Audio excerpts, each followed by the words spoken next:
Not yet.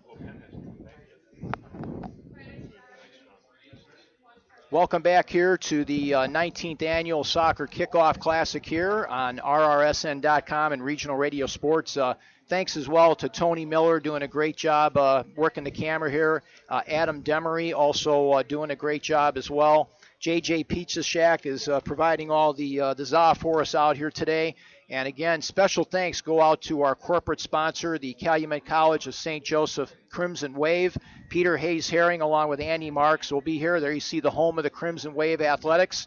And how many athletics teams do they have? 18. Wow. 18 of them. And for a small school like that, that's a lot. Also doing a great job academically over there as well. And speaking of continued excellence in Northwest Indiana. Boy, is that a loaded line there. Armando Garza is going to join us here. And, Coach, congratulations on another terrific season for the Warriors from BNI, Bishop Noll Institute. And how's the summer been going for you in the off-season conditioning?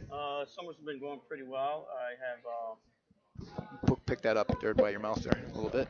There you go. All right. Summer's been going pretty well. I've managed to have about 25 to 28 kids coming out to conditioning. A lot of young group of kids coming up, a lot of freshmen. It's going to make a big impact for me this year. A veteran team last year. You lose a lot of senior leadership on this team. Talk about that group of kids that really set the bar high for these younger players. One of my biggest was Gonzalo Romo. He ended up getting a full ride to go to UIC, so it's good for him.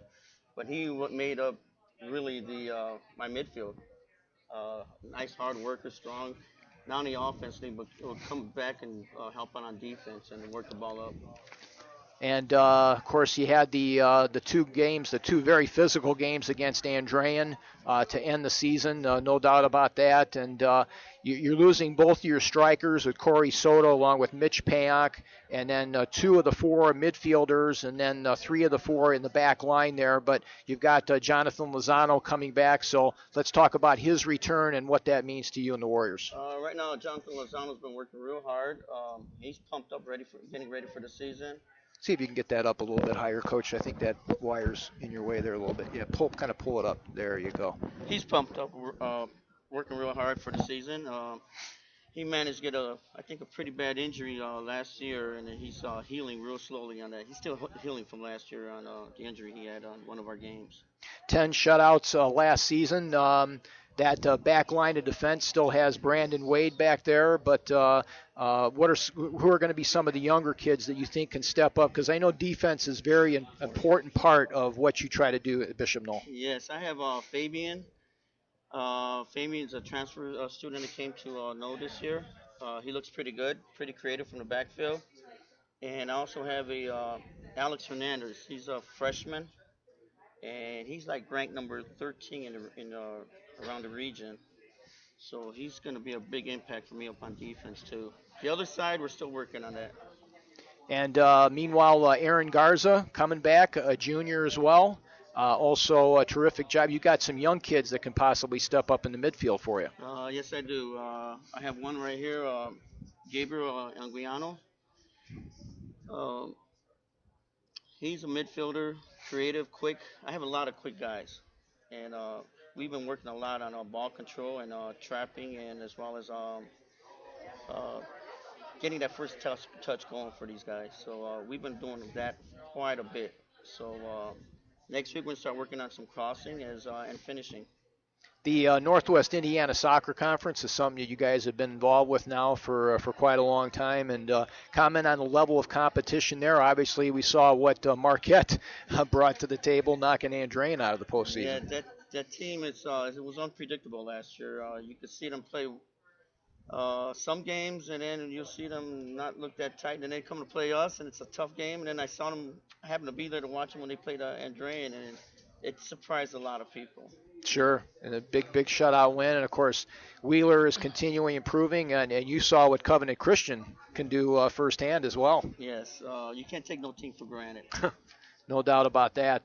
Talk about the 2 young men that you brought with you here, Gabriel, as you mentioned, along with Ryan Clossy, and what they bring to the table and why they were selected today. Ryan Clossy, he's a senior.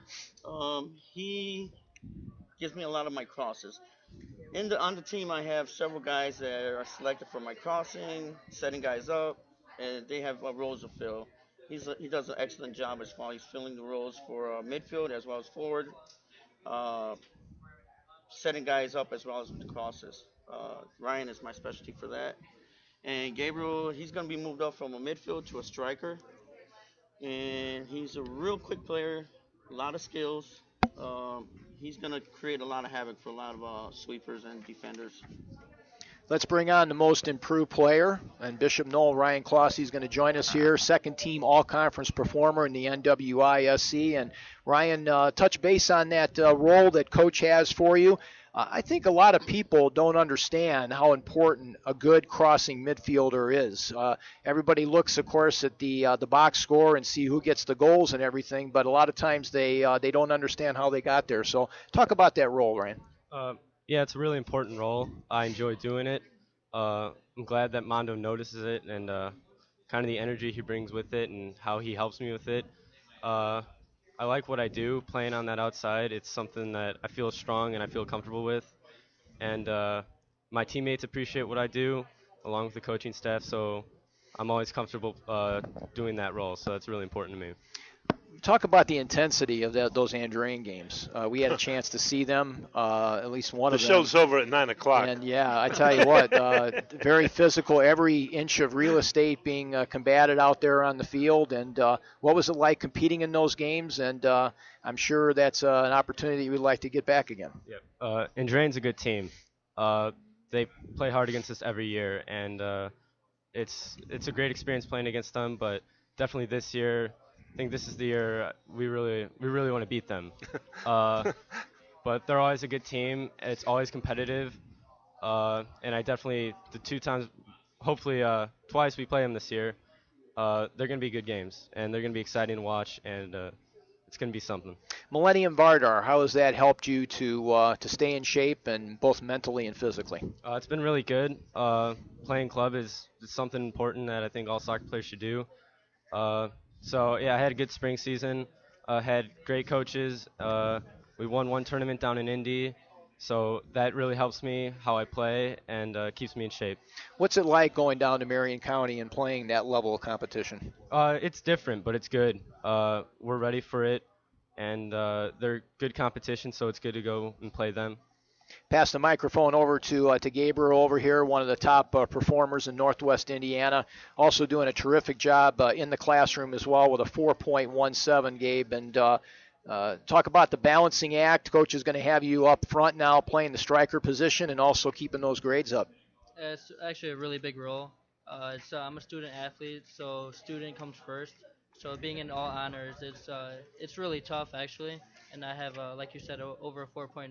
So it's really hard to try to balance that, knowing I have a game, also knowing I have this big project coming up. And since I'm moving up now to a striker, now that it's my second year, I have more experience since last year I was a freshman. So it was kind of new. It was new for me, the high school experience. And now I know what to expect from all these bigger defenders since I'm not the biggest one of them from the team. Touch base on the adjustment of changing position. Since I was a midfielder, it was more of a pass first. But now that I'm moving up to striker, it's going to be more offensively, more one-on-one plays. That's what I'm practicing on the off season. So I'm really going to be expecting that.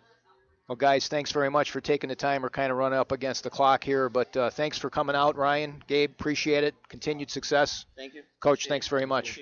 Armando Garza joining us here as well, and did a great job last season, 12-3-3, 6-1 in the NWISC before bowing out to those Andrean 59ers, and that's one that they've got circled on the calendar coming up against the Niners. I think that's at last Monday in September.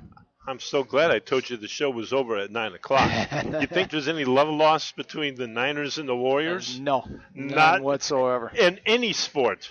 Yep, it's a great rivalry. Well, absolutely.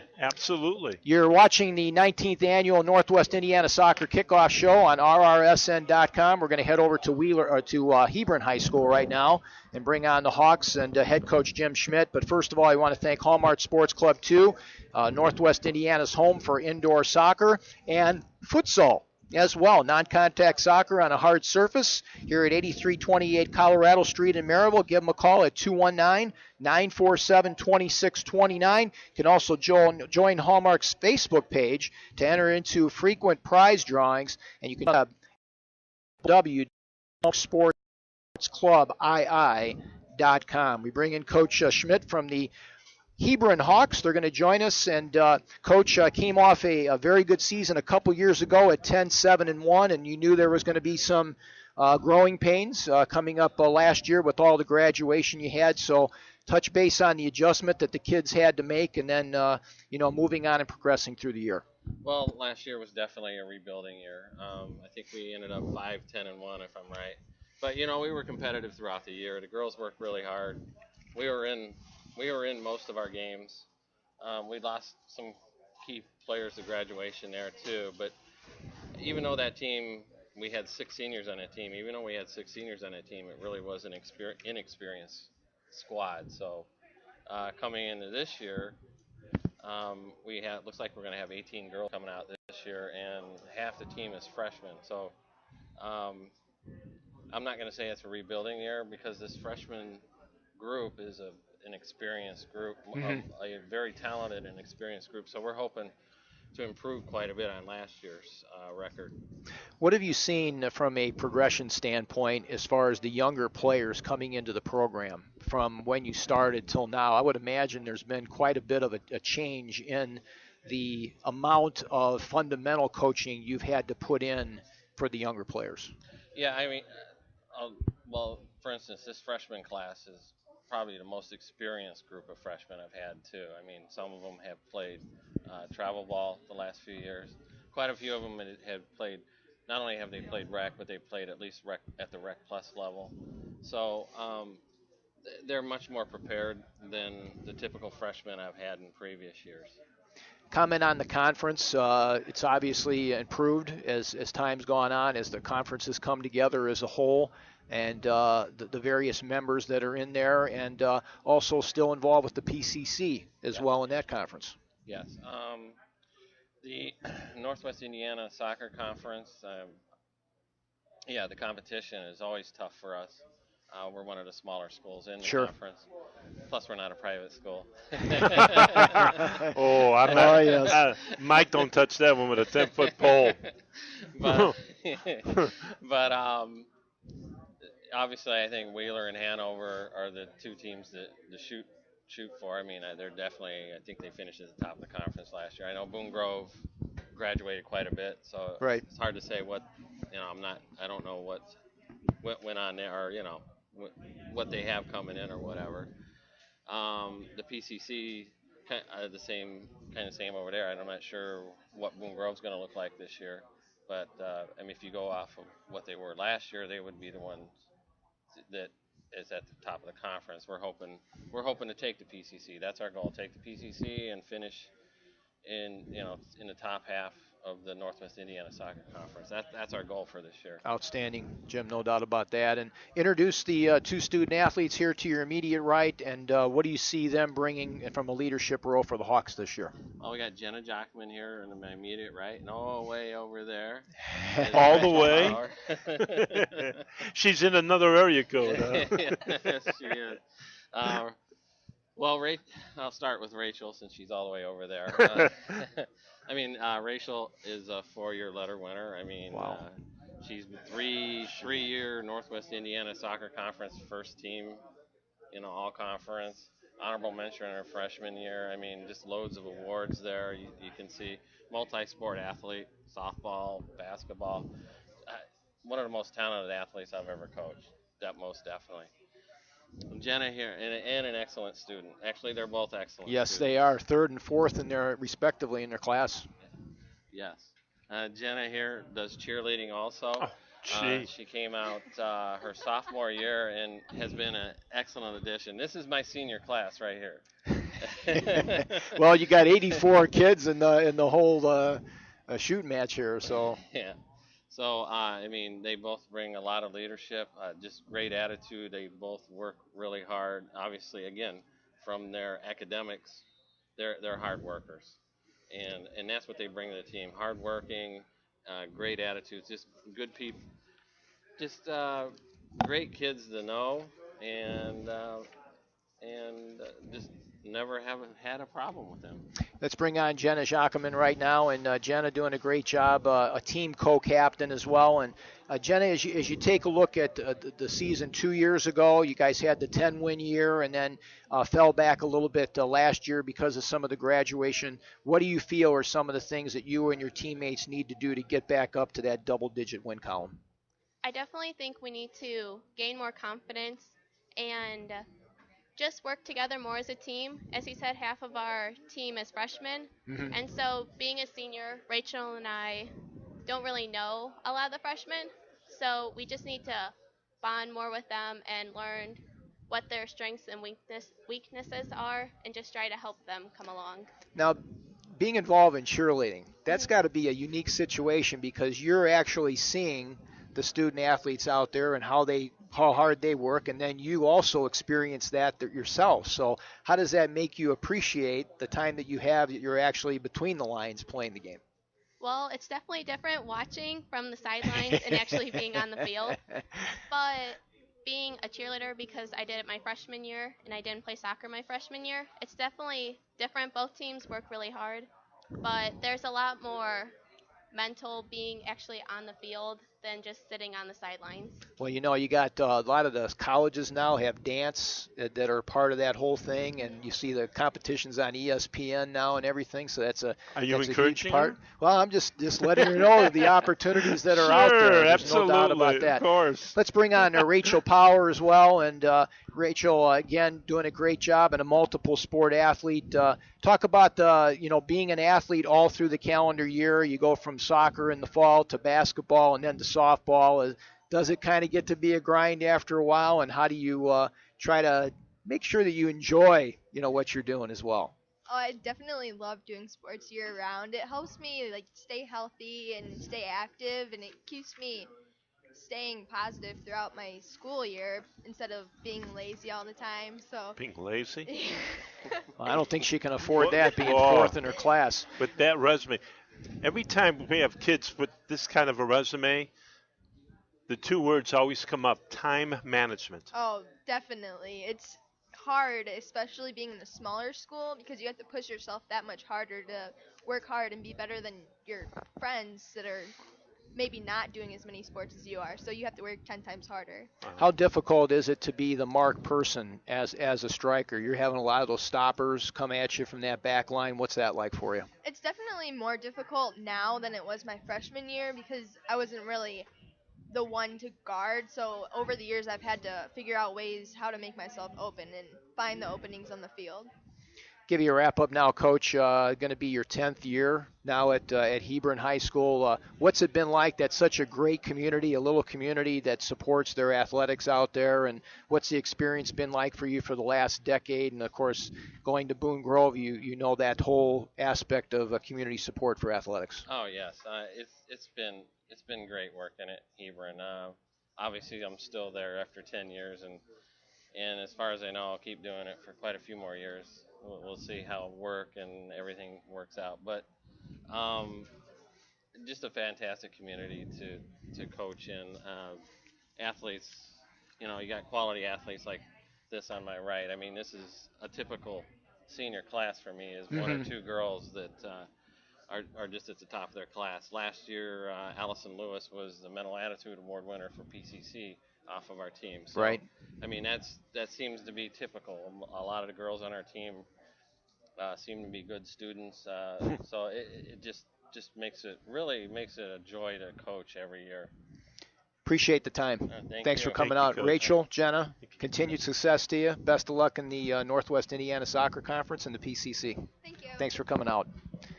Hebron Hawks joining us here on our 19th annual installment of the preseason soccer show. JJ's Pizza Shack is feeding all the student athletes as well as keeping them refreshed throughout the afternoon. Great job by JJ's. Yes, great job. And why don't you give that correct address out again for JJ's? It's on Lincoln Way. We know that, right? It's 1 mile west of the square on Lincoln Way. There you go. You can't miss it. And again, Let's give out the phone number, 476-1616. That's 476-1616. You can check out the famous kitchen sink, menu also includes sandwiches, seafood, rib, and chicken dinners, as well as salads. Carry out and delivery is available in the local area. Again, we want to thank Peter Hayes Herring and Andy Marks and all the great folks over at Calumet College of St. Joseph's. It's your university of choice and the region home for Crimson Wave athletics, men's and women's soccer, cross country, volleyball, and CCSJ's nationally ranked bowling teams. They'll be in full action during the fall season. You can follow all 18 Crimson Wave teams year-round by going to their website at crimsonwaveathletics.com. We're going to move back to Union Township right now. We're going to bring on the Wheeler Bearcats and head coach David Bach. And, Coach, congratulations on the great year last year, the great postseason run, and touch base on winning the sectional and getting to the regional. Well, we got a lucky draw to start off, and I think that not having to play in the weekday game gave us a nice chance to have a good full week of practice going into that morning and night session, and then really we had a good defensive day, both in the morning and at night, and it really just took finding the gaps and finding the chances to get the goals that we needed to get through that. So. What was the change in the physical part of the game obviously improved, but what was the mental change after going through those 7 straight losses in that part of the season? A lot of teams would have probably just thrown in the towel and tanked. This team took it upon themselves to take it up another level.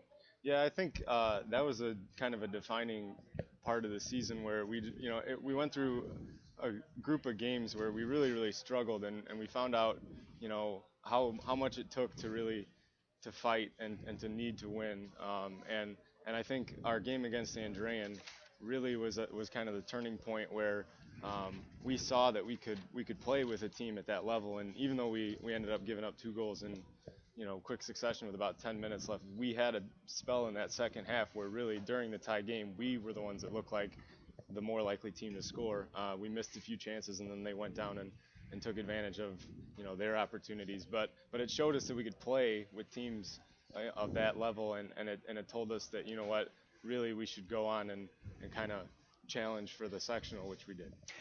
How important are those little segments in games, like you mentioned with Andrean, where you get a point of time there where it just clicks, where everything seems to be working, everything, do you part it and part them as far as the practice sessions are concerned, and how can you take that little slice of time and tell them, hey, this is something that we can expand on for the full 80, 90 minutes? I think the biggest thing is that you got to stress the little things, even in practice and in training, and another thing was, towards that time of the year, we were getting to the point where we were more experienced playing with each other and playing under my system, which, they'd had 3 different coaches the 3 years before that, so that was a big shift. So it just took paying attention to the little things and finishing your chances, really.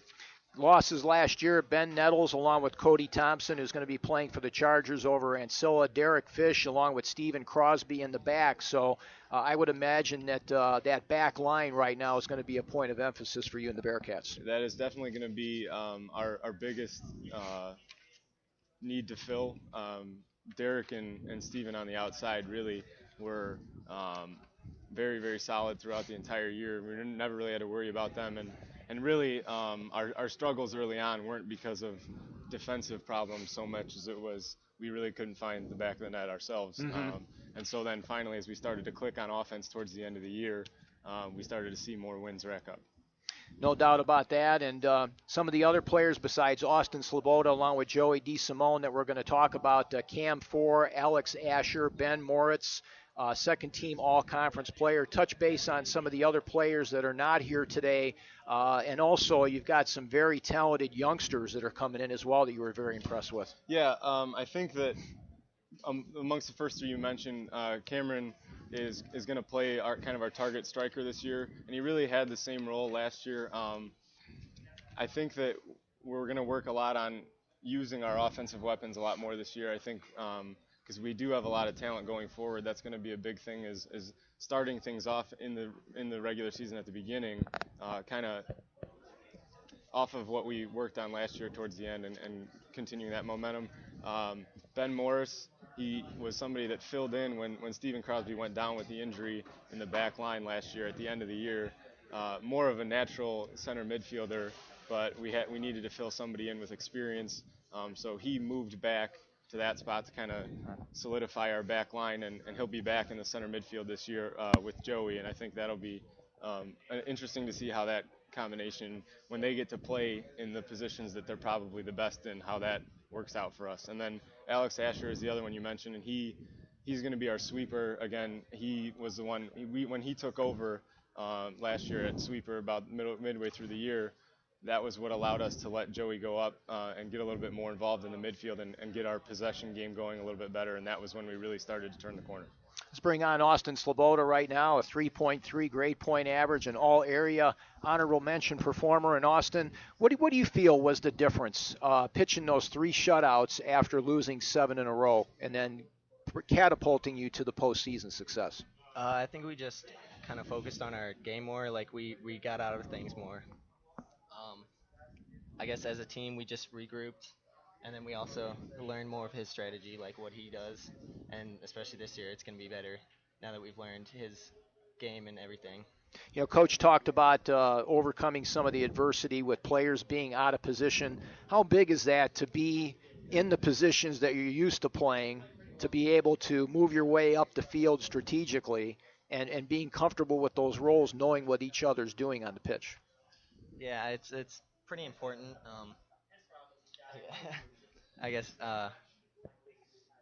What does Coach? Obviously, you were a forward last year, 12 goals, 5 assists. Is Coach going to have you up top again? You're going to be playing more offensive mid. What do you think? Well, I'll be playing up, kind of like as a retreated like forward behind Cameron. Right. And we're going to be focusing more on the offense this year because obviously we're lacking the defense, and then we're going to be focusing on scoring a lot, putting it in the back of the net, which we had struggles with, and hopefully that'll work.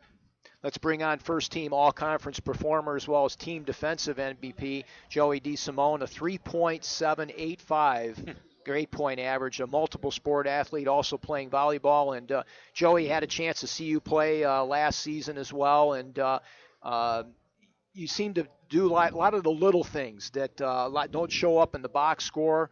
You didn't have a lot of statistics offensively, but I know Coach is obviously very pleased to have you a part of the thing, being a first-team all-conference performer.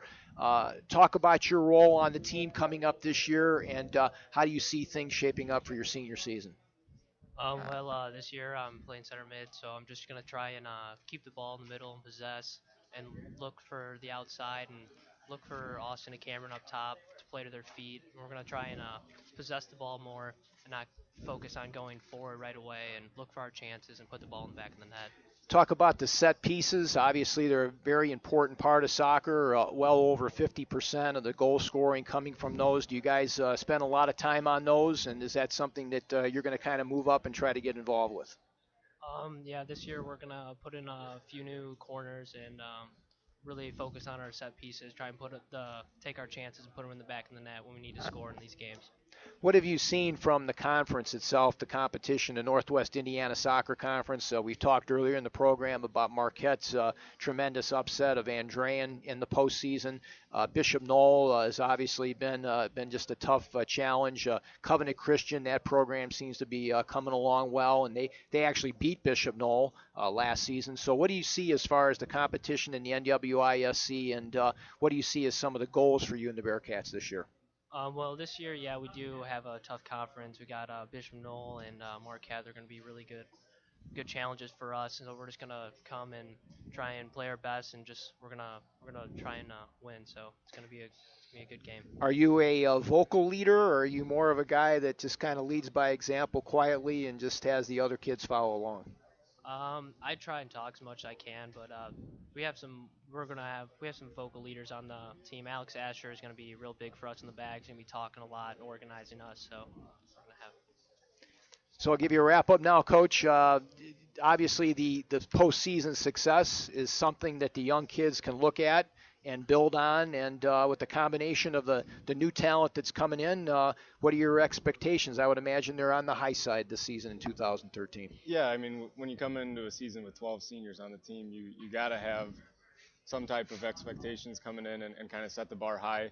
I do think that having the full off season this year, where last year, coming in at the end of June and not really knowing any of the players or any of my personnel, that took a while to get going. I can imagine. It really did. And so the beginning of the season, we really, really want to come out firing again. We've set our own goals with what we want to kind of challenge for, both within the conference and then in the postseason. And I definitely think it's not beyond us to say that we want to win our sectional again this year. Different teams, we will have to beat Marquette, and we're looking forward to that matchup early into the year to just kind of see where we match up with them and what that'll be like. So.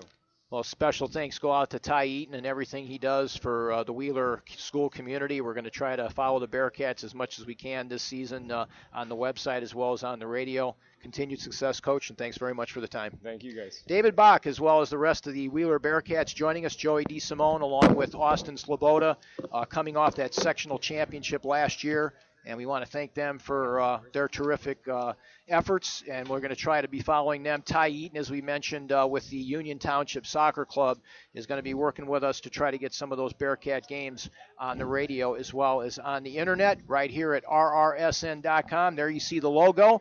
Also, you can check out the folks over at Hallmark Sports Club 2 in Maryville at www.hallmarksportsclub.com. Tony Miller is right on it. He is right on the logo. He's the man. He is the man, no doubt about that.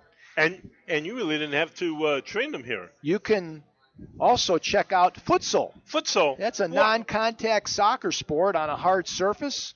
You can check that out on the website. You can also go to Hallmark's Facebook page to be entered into frequent prize drawings. And that's through the website at hallmarksportsclubii.com. Keep in mind that the adult leagues will begin October the 25th, that weekend, which I think is the same weekend as the state finals.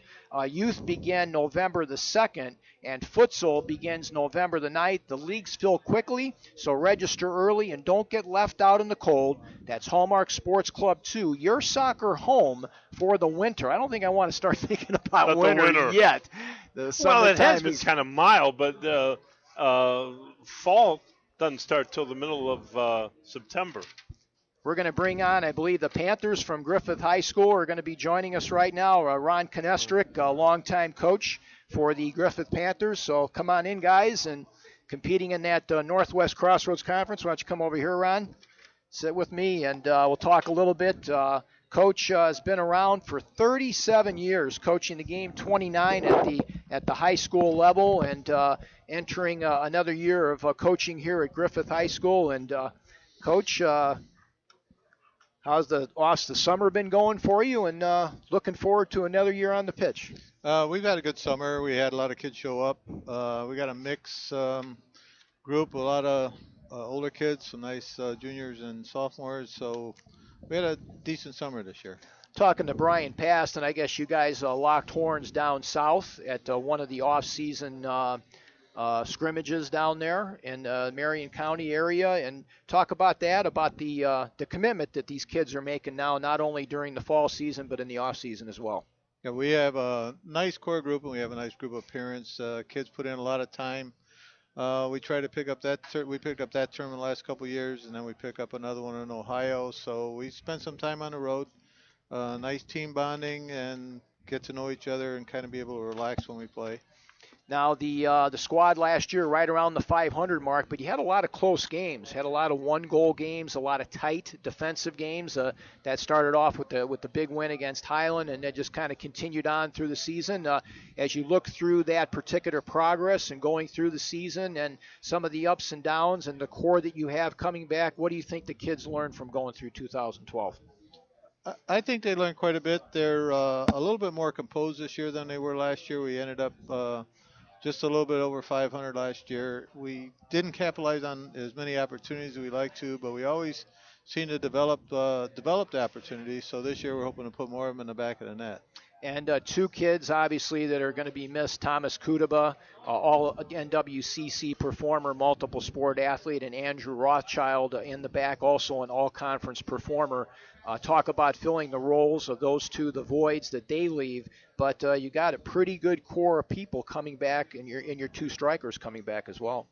Right. We got it. Yeah, they're going to make big holes. And the kids are really working hard to step up and fill the holes. And when you lose big players, you might fill that hole with two players. But I think we got the two players to fill the holes. And defensively, goalkeeper's got another year experience. And some of the guys that used to be on the outside of the defense are now going to be in the center of defense. So they're defensively minded, another year older, and hopefully the kids that gave us a lot of trouble graduated. Give us a thumbnail sketch on Matt Pataki, his progress now as he heads into his junior year between the pipes. Matt's put a lot of time in off season. He played indoor. He went to Notre Dame for a camp. So he's pretty dedicated. His technique is getting better. His courage has always been good. So hopefully this year we'll come up with a little bit more distribution out of him as well as what he did defensively, and that'll give us a nice start once we're rolling forward. Let's talk about Carlos Tellez and David Shell, what they bring to the pitch for you, why they were chosen to come out here and represent Griffith Panther soccer. Well, first one is Carlos. He's I call him our spark plug. He's a guy that's got all the energy, puts out a lot of energy on the field, does a lot of really quick, fast moves. The kids all look to him to get everything started. He's kind of a guy that just kind of gets them motivated. David Shell is normally up front, good composure. He's kind of like a playmaker, and his presence up front is the one that helps us set up a lot of goals. Let's bring in Carlos Tellez right now, is going to join us, and Carlos is senior leader on this team and also an Indiana North All-Star. And talk about that experience, Carlos, also being mentioned in all-conference and also playing club ball with the Three Lions. So give us an idea of how all those experiences have shaped you now heading into your senior season with the Panthers. The North All-Star game was real fun. It brought me to play with players that I usually never play with, and it really helped me figure out players faster and help me fix my problems with other players quicker. And then playing with Three Lions, it always just it keeps me going faster, makes me work harder just because the game of pace is different and it's more technique and passing and everything than of the athleticism in high school. Sure. So how was the All-Star experience going through that? You had mentioned talking about playing different competition, a higher level. How do you think that's going to help you, and what are some of the areas that you felt that you were kind of deficient in you need to work on to improve as you head to the fall? I would think my movement with the ball to open space. I really didn't have much confidence in myself with the ball, so I usually just passed it off. But now that I've gone through Three Lions in this game and all other things like that, I have more confidence in myself. Bringing on David Shell right now as well, and David also doing a terrific job in the classroom, rated third in his class with a 4.23 GPA. Just a tremendous job in the classroom, David. And you were also a member of that Indiana North All-Star team as well as second team All-Conference and academic All-State. Talk about the importance of balancing what Coach Ron here is expecting for you on the field as well as your teachers in the classroom. Well, it all starts in the classroom. You won't have high school sports if you don't go to high school. So I figure I do my best in high school, and then whether I get an academic or athletic scholarship, my brains will pay off for themselves. No doubt about that, David. And touch base on Millennium Vardar as well as Chicago Fire Juniors and how that helps you keep your skills honed, especially at that very all-important striker position. Both of them are spectacular clubs. The Chicago Fire is obviously growing all throughout the Midwest Regional League. Also, the Millennium Vardar is still young, but going strong with Vangel Navkoski and Pete. Great coaches. If you're looking to play with the best kids in the region, you want to join that team. No doubt about that, David. And talk about playing up top with Cesar Rodriguez as well as Carlos here in the midfield and how that's going to shape up for you as far as putting the ball in the net. the chemistry is there from the past two now going on 3 years. The preseason tournament we had in Ohio really shaped what the season is going to be about. We had 3 wins, 1 tie, 1 loss, and the build up to the attack this year is a lot different than you see in Griffith soccer. This year we're more possessive with the ball and we build up. We don't just play kick and chase. The Highland game is always an interesting start to the season. Don't give them any bulletin board material, but talk about that rivalry and what it means to get off to a great start with the Battle of the Bike Path. Oh, that's a great rivalry. I have friends on the team. I have Joey Goodeve, Max Young. They're good friends of mine. We always joke around about how the game's going. Basically, that's a catalyst to our season. If we get off to a great start there, then the rest of the season is going to be good. Right, and of course you guys came up with the big win last season there to do that with a lot of tough competition, Coach. And you look at the schedule as well in that NWCC, and you also go out of conference with Portage as well as LaPorte. We had Chris on earlier, Michigan City, and also Bishop Noll. So the challenges are there. You guys decided, I guess, not to do a Danville tournament or anything out of the area. Danville tournament just got canceled. We didn't decide against it. And the competition that we pick up for the 5A schools we try to grab is because that's where we're at. I mean, if we got to play 5A at the end of school, at the end of the season, we might as well play 5A during the season so we get an idea of what 5A looks like. Absolutely, Coach. I've got a question for the coach. Next year, the Boneyard's going field turf. How's that going to help your program? You mean, Griffith's going both? Yeah.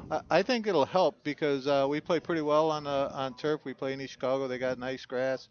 We played in Hobart. They got nice grass. And it really helps our game. And truthfully, I'd rather play away most of the time right now because our field after the second week of the season, it gets quite muddy. Yeah, it's quite bumpy. Yeah. So dribbling isn't something you want to do on our field. Coach, thanks very much for the time. Right, thanks for really having us. Appreciate and it. It's always fun to come here, guys. Hey, thanks a lot, guys. Grab Thanks, some pizza, and thanks a lot for joining us. Ron Konestrick, longtime head coach of the Griffith Panthers, has joined us here at the All-Side Soccer Show and the Hallmark Sports Club a 2 soccer kickoff show, our 19th annual installment. We're going to keep it right in Griffith as well. We also want to thank once again JJ's Pizza Shack for providing all the pizza for our student athletes. They're out of Valparaiso. Give them a call for delivery as well as carry out. 219-476-1616. Did you have pizza yesterday? Their menu also includes sandwiches, seafood, rib and chicken, dinners as well as salads. And also you can check out their famous kitchen sink. Give them a call at 219-476-1616. And also our corporate sponsor for today's action is the folks over at Calumet College of St. Joseph. They have the lowest tuition of any private college in Indiana.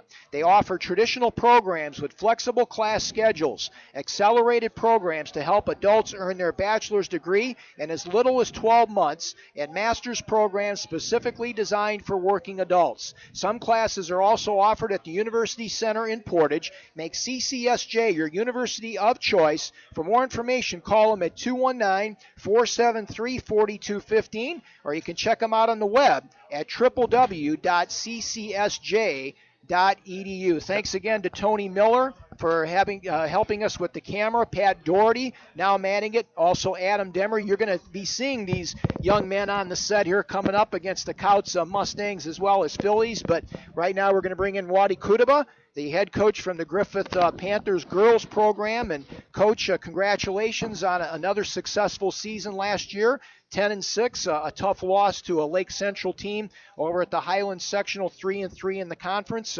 Give us an idea how the off season's been going for you and the Panthers. Well, it's pick up yeah, that thing has been slipping down on me. There we go again. I always do that, right? It always happens to me, but anyway. It's okay, Coach. Well, it's been tough to transition from last year. We've lost 8 seniors. Right. You know, a couple of who have been very productive for us. This year, we've switched to a younger group of incoming freshmen. So the transition will be a little tougher, I believe, because some of an experience factor. And of course, you started off. You worked a lot with the JV, and then eventually moved in to the varsity level. So, analyze the level of talent as far as the skill sets that the incoming freshmen have. Compare that to maybe 5 years ago, and I would imagine it's a lot more developed now. You don't really have to spend as much time on the fundamentals of the game. Well, fortunately for us, the incoming freshmen for us, I mean, they play traveling teams, Right. so that alone makes it, it's a big plus.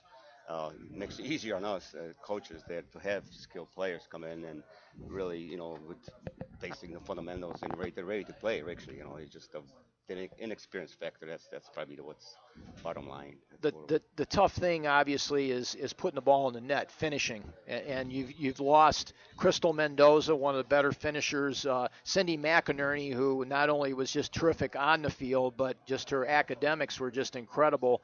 You lose her. You got Julie Duvniak moving on, as well as a couple players in the back line.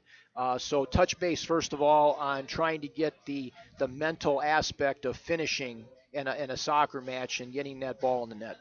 Well, that's just it. That's just finishing. A couple of strikers we have here. Emily, who's been, he's a senior player and experienced player, obviously, and then, bringing up the younger players with her, and we'll take our chances. I mean, I don't know how it's going to pan out for us, but you know, scoring goals, that's what it's about, right? No doubt, and also keeping them out of your net. And Amy Bubala is coming back, the most improved player back in 2011. She was rated in the top 10 in her class as well. So analyze her play now between the pipes as she moves into her senior season. Well, obviously experienced player, in this, but she's been challenged. She's been challenged by incoming freshmen. So we having good backups, and so we're working well, and competitions there. So, but Amy, she's solid. She's solid. I mean, we have to depend on her and her skills and move forward.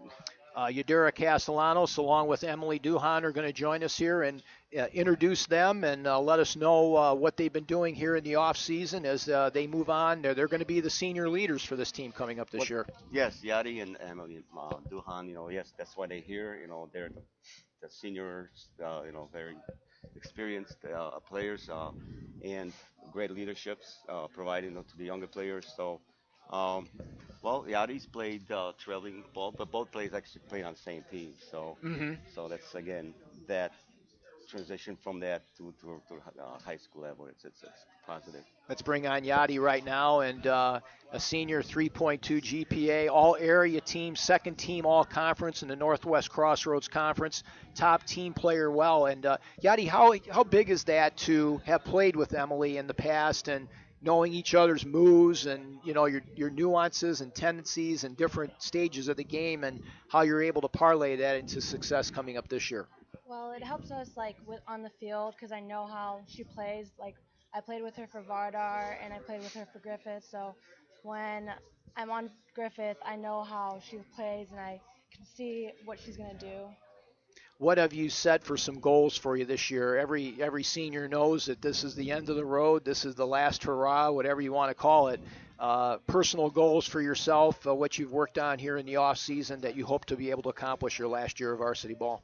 I really hope that we try to succeed on winning a conference. Last year was we almost had it, but then we just had a fall. We had a lot of injuries, and that didn't help us much. So conference is what I'm looking forward to. What's Emily going to have to do for you this year to win soccer games? Score some goals. Tickle the onion sack, right? No doubt about that. Let's bring on Emily Duhan right now. 3.5, 21st rated in her class, and also playing Vardar as well as NWI United and Millennium with the Mystique. And how does the club soccer help you, Emily, as far as your overall game at Griffith High School as well as the game of soccer? Club soccer is actually a lot different than high school, but it teaches you a lot more stuff, touches, passing, how to work with your teammates, and I think that's what helps the most. What have you learned in your 4 years of playing the game at the high school level? Some of the mistakes that you've made, some of the things that you've had to adjust. As you mentioned, you talk about the club and the touches and the different things, but what have been some of the mental as well as physical progressions that you've had to go through in your career? Well, for high school, we practice all summer long, every day. We're out there, and it's a lot of different people you've never played with before. You have to get used to how they play, how we play together, and how we can work on scoring and winning. and talk about the transition of not having Cindy and Crystal involved in the offense now with you up top, and maybe some of the younger players that you've seen that have opened your eyes here in the preseason that may be able to help you out offensively besides Yachty.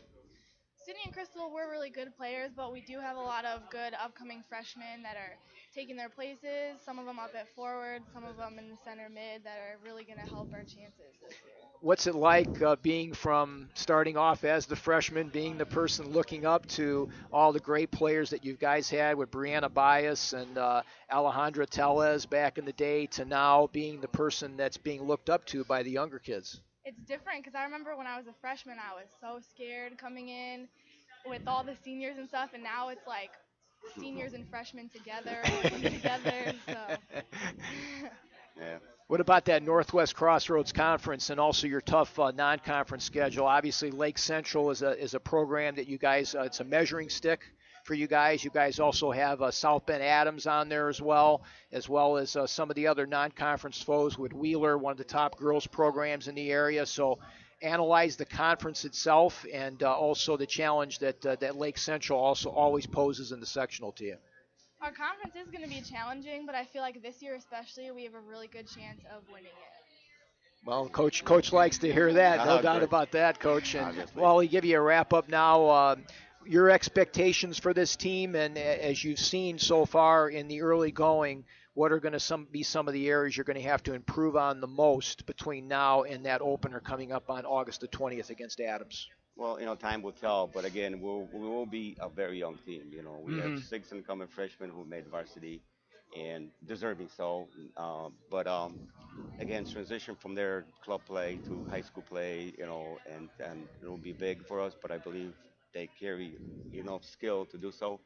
So I'm excited. I think I'm looking forward to the first season. Well, every season's its own unique challenge, right? Yeah. So. Well, we hope we know we work with the One Goal Soccer Club with Michelle Graham this year. We're going to try to see if we can get you guys on the air with us, and want to thank you guys very much for taking the time and coming out. Continued success to Yachty along with Emily, and best of luck. Thank you very much. No problem. Wally Kudaba joining us here from the Griffith Panthers as they're going to be competing again in the Northwest Crossroads Conference. They open the season up on the road against South Bend Adams on August the 20th, so it'll be interesting to see how the girls team from Griffith High School will fare. We're here at the top of the hour now at 4 o'clock. We've only got 5 more hours to go. 3 down already as it's flying by like an airplane up the sky, Dave. We're not even halfway home. We're getting there. It's like crossing the Pacific Ocean. Yes, it Good is. Good Lord. We're going to move on to the Dumoulin Athletic Conference and bring on the author of one of the top programs. Author? Well, oh, I tell you my. What, does a great job over there. The author? And it's going to be as long as we've known this guy. Jamie Sensabaugh is going to join us here, and he's here. Coach, congratulations on another great year last year. No, it ended not the way that you wanted it to, but nonetheless another successful season. And give us a kind of an overall analysis of 2012 and what that experience has done for the freshmen, sophomore, and juniors last year coming into this year. Well, heartbreaking loss, obviously. Very talented team, but as you know, soccer is a fickle sport, and sometimes you come up on the wrong side of the bounce. We've had seasons end that way, and you just hope that with a little reminder, but you hope you don't have to remind your kids that are coming back just exactly how our season ended, and you hope that it serves as motivation for all the little things that we do throughout the postseason and into the summer, and and obviously once the season begins, we hope that that's something that they're not going to forget. But overall, sometimes you have to analyze your program and look at things other than how far you go into the postseason. We only lost 4 games. We were in pretty much every one of our games. Right. And, I like what we're doing with our younger kids, and I just like the direction our program's moving. So there's, I guess, different ways to evaluate success. sometimes rather than winning and losing. That's a great point, Coach. And one of the other aspects of it, of course, is what are these kids doing after they've gone through your program? And you got to be very proud of Cody Lopsiker along with Nick Barango and Cole Gordon. They're going to take their talents to Perry State, Calumet College, and Bethel College. So I'd like you to comment on you and the staff and with the JV all the way up and that goal of developing young man for the next phase in life. Well, we always tell every player if that's the dream that they have, there's certainly going to be a school out there that probably will want them. It's a matter of finding the right fit, and we've been fortunate enough that the kids that want to go on and play are realistic about sometimes what their ability is at the next level, and they're getting an opportunity to step in to programs where they are going to get a chance to play rather than setting the bench and maybe never seeing the field at all. We also have a backup goalkeeper, Fernando Zapeta, who's going to be at Prairie State as well this year. So, a lot of those other kids had opportunities to go on and play, and they're ready to move on, go to Purdue to be an engineer or go to some other school for whatever their interests are. Because let's face it, they're all going to be doing something else probably than playing soccer. So. But soccer teaches you so much in life, as does other athletics. For sure, no doubt about that.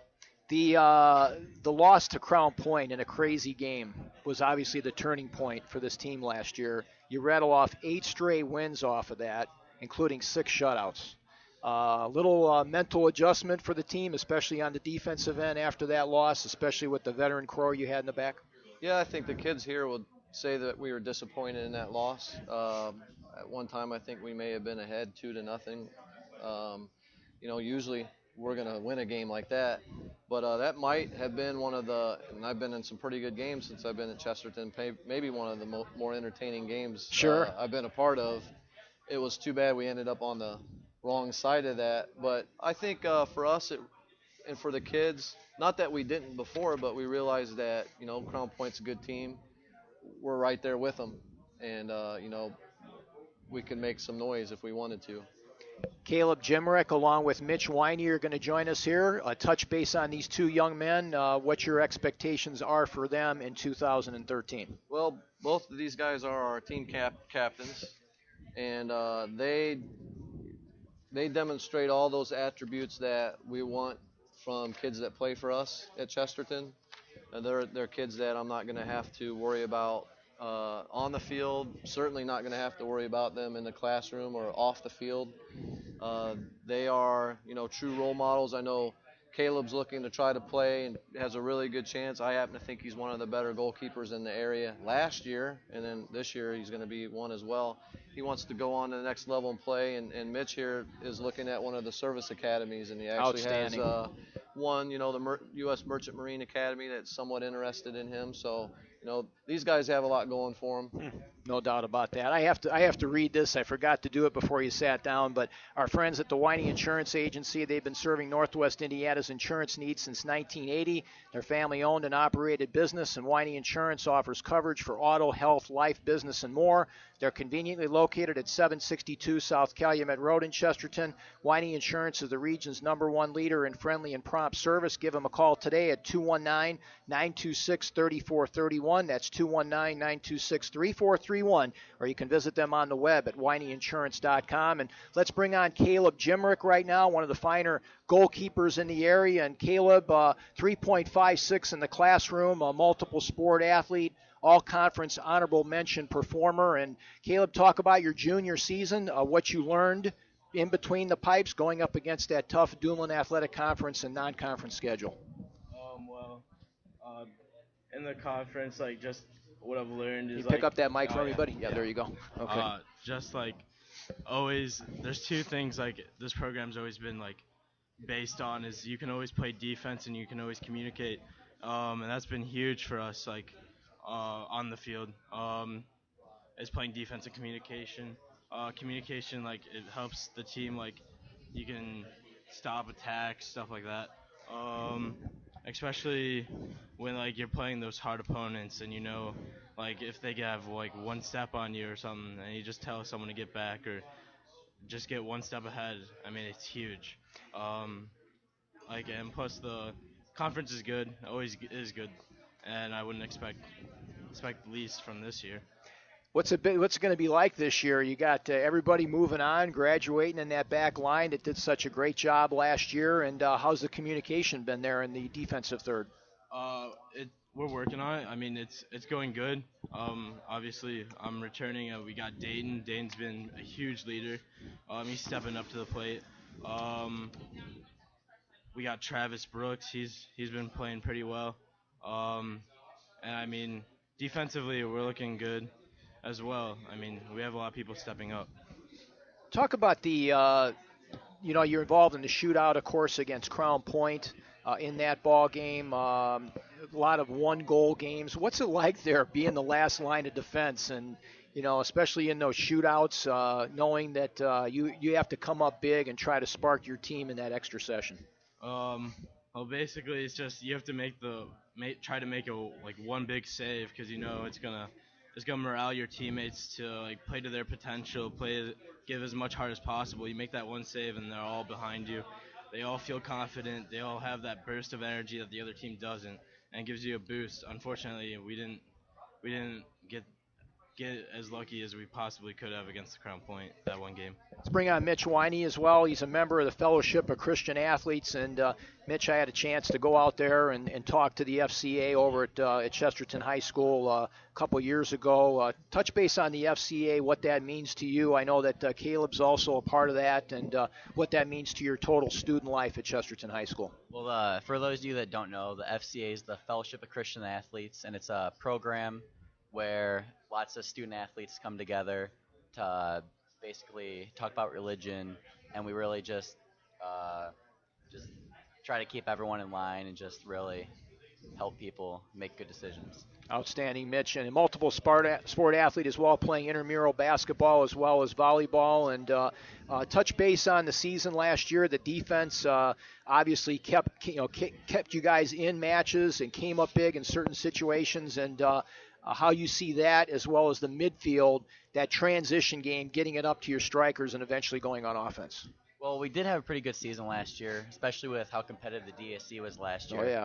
I think that's definitely going to, for everyone who has played last year, definitely going to help with our experience. We gained a lot of experience, and it's definitely only going to help us for next year, this upcoming year. So transitioning up to get it up, it's good that we have that kind of experience. So, you a guy that likes to vocally lead and get in people's face, or are you more of a lead by example kind of person and have the actions on the pitch tell your story? I like to lead by example, more or less. So, but if I have to, I will get in your face and make sure that you know what I want. Who's opened your eyes on the team this year, that you've seen a couple moves out there and said, you know what, this is a young man that can help us either in the back, in the mid, or up top? Well, I mean, we really have a lot of guys this year that can really step up, so it's hard to say. Sure. There's a lot of kids battling for positions right now, Coach, and jockeying. Captain response. There you go. Leadership quality. Team. Absolutely. And, again, Coach, a lot of challenges. As you know, the non-conference schedule is always tough for you guys, which prepares you for the off season. You're going to be taking a road trip down to West Lafayette this particular season, as well as to Lafayette Jeff.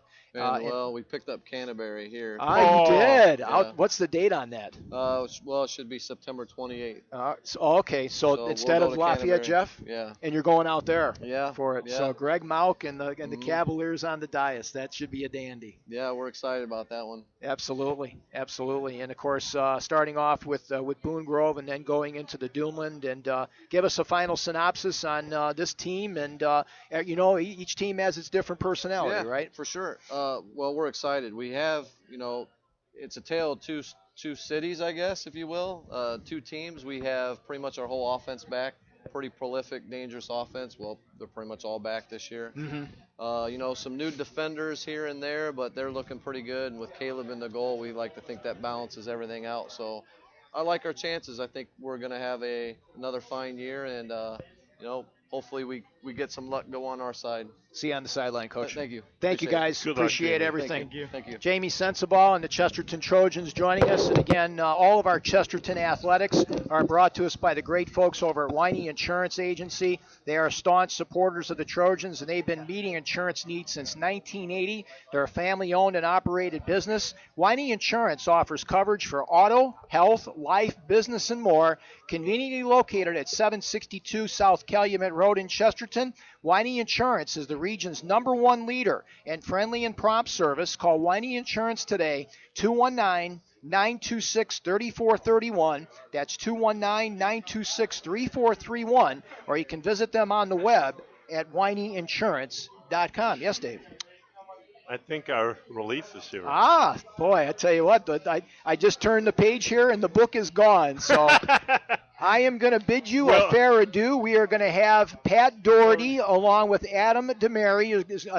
Demery. I always got to think of Demery Stadium all the time. Exactly. So, yeah, Adam and Pat are going to take over. They are going to talk about Kouts High School, the Kouts Mustangs, and the Kouts Phillies. So we're going to move aside here, bring in the Young Turks here, and they're going to take over here.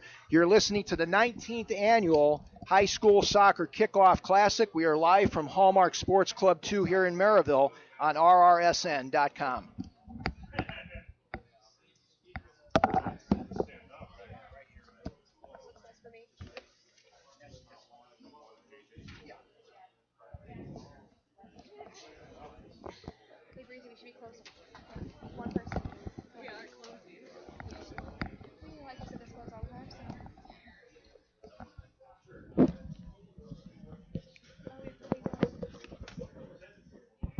All right, Mike. Well, thank you.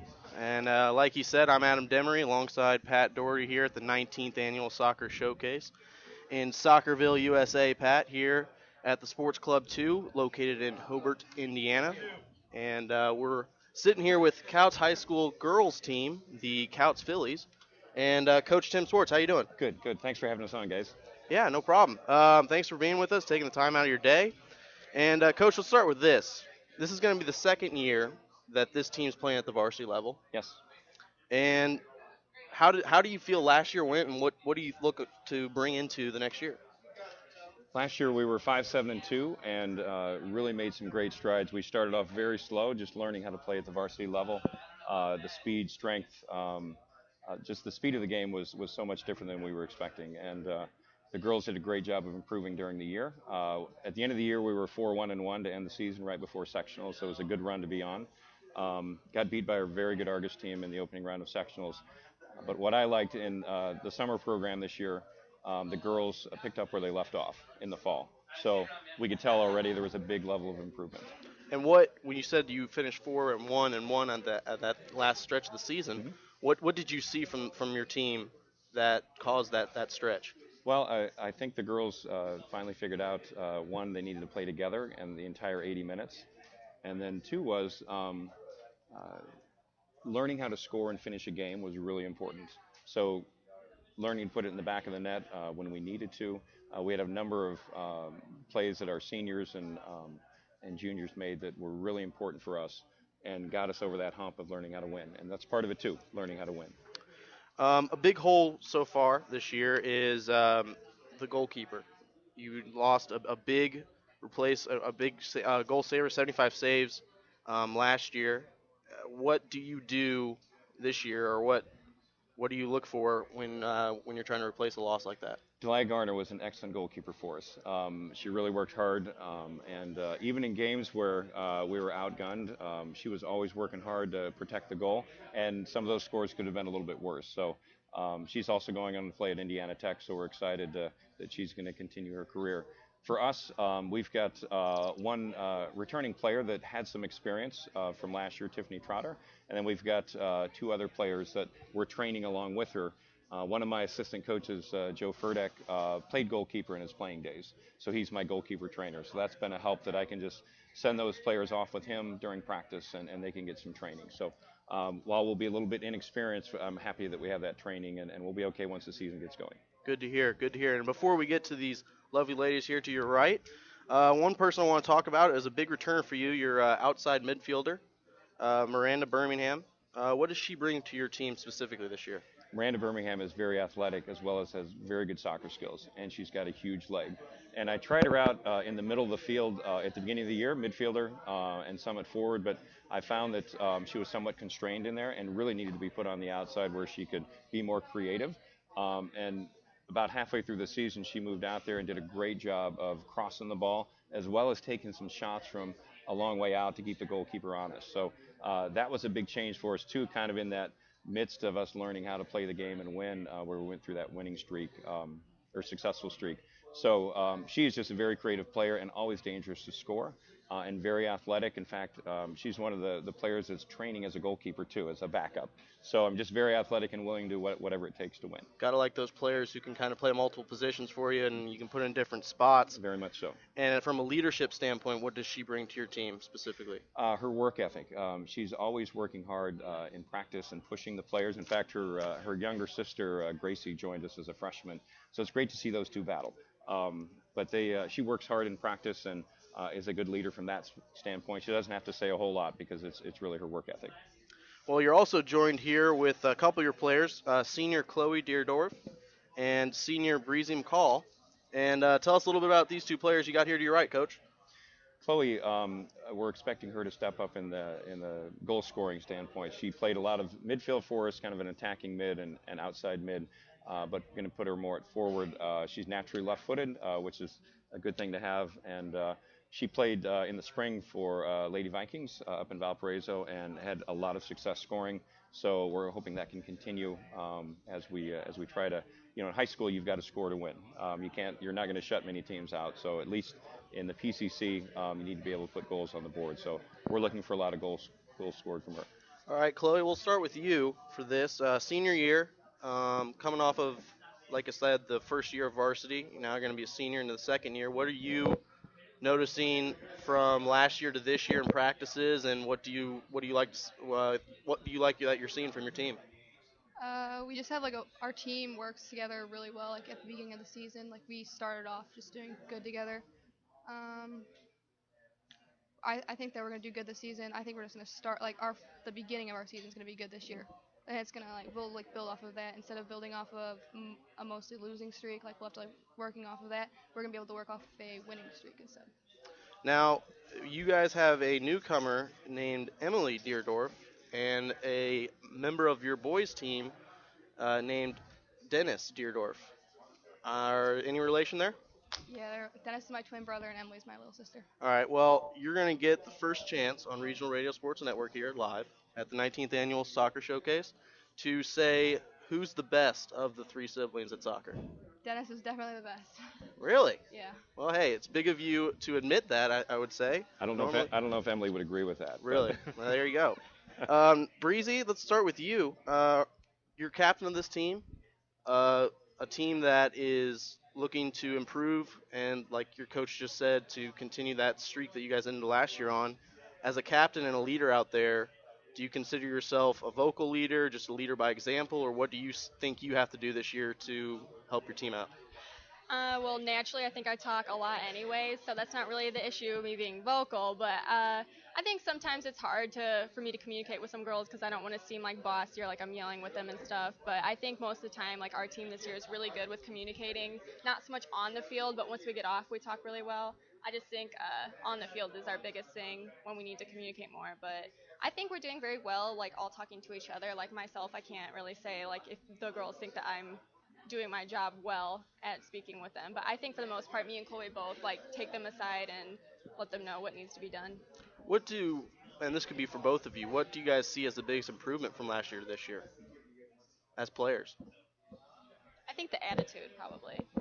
Last year there was arguing and bad things, not to a bad extent, but this year we're all getting along very well and we're working together really good on and off the field.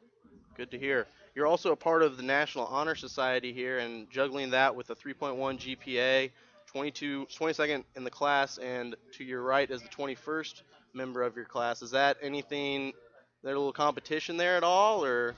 No, we're BFFs, obviously. I think we push each other on the field, but I think off the field, we're both dedicated to our schoolwork and both try really hard to create a good future for ourselves. So it's not a competition, it's more so we just both really want the best for each other. It's always good to hear, especially I would assume Yeah. from a coach to hear that teammates are that close. That's great to hear. They are close, and they lead in their own way. Breezy is very talkative. I mean, she's not bashful about telling the team what they're doing wrong or what she expects of them.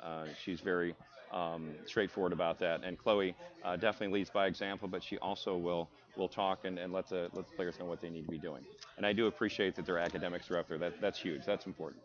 Definitely, definitely. And we're going to kind of wrap things up here a little bit, Coach. And what are your personal goals this year? What do you deem as a successful season for this team this year? Well, we added some good freshmen, so my expectation is the play level will continue to improve. And our goal is to be successful in our conference, the PCC. We lost Hanover Central and replaced them with Westville, but it's always a tough conference. Boone's always tough, and Hebron and Washington, so there are a number of good teams in there, but we want to be successful in the PCC and then advance in the tournament. Well, Coach, thank you for joining us again. Good luck this year, us. both of you guys. Good luck. Once again, this is head coach Tim Swartz of the Phillies, and along with his players, Chloe Deerdorf, all the way to the right, and Breezy McCall to his right. Next, we'll have the boys segment of your team, and Pat Doherty will be leading things off here. Once again, this is the 19th annual soccer showcase, and we'd like to thank Calumet College of St. Joseph's, which is your university of choice, and the region home for Crimson Wave athletics, men's and women's soccer, cross country, volleyball, and CCSJ's nationally ranked bowling teams will be in full action during the fall season. Follow all 18 Crimson Wave teams this year by going to www.crimsonwaveathletics.com. Well, thank you again, and here's Pat Doherty.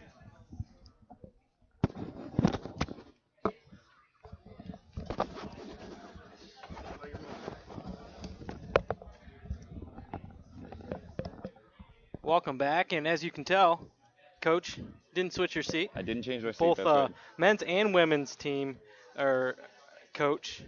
First off, I'd like to ask you that. What are some of the challenges being a coach of both the men's and women's team that both play in the fall? Well, one of the things I had to work on in the spring with the athletic director was taking a look at both schedules and to see what conflicts there were. Times when we were playing on the same dates and not at the same place, so we needed to move those around. And we also tried to take some of our game times and push them out further, so if I've got to practice with one team, I can still make the bus and head to a game somewhere else. So that was the first thing, just to get the schedule to line up so games weren't a conflict, and then games were as late as possible so we could practice both teams. This is your first year being the men's head coach. Yes. Last year, 12-6, most wins in school history, yep. as well as they set a record for 91 goals in a season. Now, as we know, Jordan Grayview had 26 of those goals. First off, where do you fill the void of 26 of 91 goals in a season, and who do you look at to be significant goal scorers for you this year? Jordan Grayview was a great scorer and a great athlete too, and really helped control the ball. A lot of things went through him last year. But one of the guys all the way to my right, Dennis Deerdorf, I expect a lot of good things from him. Last year he was scoring well and assisting well, and then he broke his ankle against Hobart, which is a tough loss for the boys team, and really hurt them in the sectional championship because he wasn't out there. So I look for good things from Dennis. He was all conference 2 years ago. I know the broken ankle kind of part of that took him out of that for 2012, but Dennis will be a good scorer for us, as well as Alex Sanders. He's got a lot of good experience. He's a junior. Looking for good goal scoring from him. But basically, we're going to replace Jordan with a team. We can't replace a Jordan Gravy with one person, but it'll be a team effort for sure. And we'll go down to you, Dennis. We'll start with you first. How was that injury? How was the recovery? And do you feel you're 100% right now and ready to get back at it? I'd say the recovery was pretty good. It was tough watching my team, but I think it was for the best, and I learned so much just watching them. Now, you scored 8 goals, 8 assists last year. Coach, talking about expecting a lot from you, what do you have to do as a goal scorer on the field, either communication with your teammates, to get yourself in the position to score a lot of goals this season? I think we got to move the ball around a little more. Last year we kind of struggled to do that, but we have a lot of chemistry this year, I think. And over Cole Van Dyke is also here as well. You're a midfielder. What is your role on the field? Well, basically just to control the ball, control the tempo, and keep the team together, all on the line and in spacing, and just be a leader out there. Now, with a new head coach this year, how do you guys feel like the team is adjusting to having a new head coach? We got a lot of players who are willing to learn, and I think we've learned a lot of new stuff from this coach, and we also learned some good stuff from the old coach. So I think we both got help from both of them in both ways. What is the team expectation, and your expectation of this season? Well, we have multiple goals to set. We've set them already. We expect to win, hopefully, PCC, and make it past the sectionals this time, because we made it the past 3 times, and just to get better as a team and all. And I'll ask the same question to Dennis. For you, I'm sure a personal goal after coming off of an injury is to get back out there and be successful, as well as what do you believe the team goals are as a unit? Team goals as units, 10 plus wins. We really want to focus on our conference this year. We've struggled, but I think this year's the year we got to do what we got to do to get it done. And Coach, talk a little bit about a couple of your newcomers this year. You already talked about Alexander, who's a junior, 7 goals and 7 assists last year. But is there anybody else, freshmen, sophomores, underclassmen, that are really going to step up and get a lot of significant playing time for you this year? Doug Satosky is a sophomore, and he's a really good defender. He's very physical, he's very fast, and he's just very smart out on the soccer field as far as positioning. So we're pleased that he came out. He's also a volleyball player, so he's a two-sport athlete, so we're really happy that he came out. Another one is Cody Nelson, who's an excellent basketball player, point guard on the Mustang basketball team, also a volleyball player. But I think the guys helped talk him into coming out this year. He's going to be one of our goalkeeper candidates, and so he's been looking very good in goal, very raw. He's very athletic, very quick to the ball, has very good instincts. But just we're trying to teach him the basics of being a goalkeeper and the correct positioning and things. But we're excited to have him out with the team. Well, and last year you talked about Jordan Grayview. He's going to be playing at Calumet. You had 3 other players are moving on to, in college, including 89 saves from your goalkeeper. That's a huge position in soccer. What does it look like? Who are you going to be using to replace? You talked a little bit about a position battle, it sounds like, but who are you going to slide in there and be your goalkeeper this year? Well, right now, Cody Nelson is probably our front runner with that that position. We've got a couple of freshmen, Chase Farmer and Michael Smolios, who have played goalkeeper before. Michael's a little bit injured right now, so they're training as well. So it's a competition for the starting nine right now. Cody would probably be in the front position, and also a senior, Joey Furdak, is also training as a goalkeeper. So we're going to put the one in there that we think can get us the best chance to win. And back to you, gentlemen. You both put down that you're members of student government. What does that mean, and what do you guys do inside student government at your school? Well, we plan a lot of stuff for our school, and basically we plan all the events going on for the classes and the kids for the stuff. And it's a good way to help your leadership skills, I guess. Well, give an example about one of the activities that you planned and ran. We do like fundraisers for Riley's, and we plan all the dances and try to get everyone out there to have a good time. One of the new things between Student Council and National Honor Society that we're doing is there's a program for trying to get teenagers not to text and drive. So we're going to be working within the school to just highlight that. Just so many teenagers do that, and it's so dangerous. So we want to make sure that we get that message out not to do that. So between Student Council and NHS, we're gonna be looking at that new program too. That's a really good program. Mm-hmm. I do know that as a bad situation for a lot of people, and us as younger generation, it's a habit that a lot of us need to break. For Cole, looking at your senior this year, what are your plans next year? Are you looking at schools to play soccer, or is that something you want to do? I wouldn't mind it, but I'd probably focus on my academics first.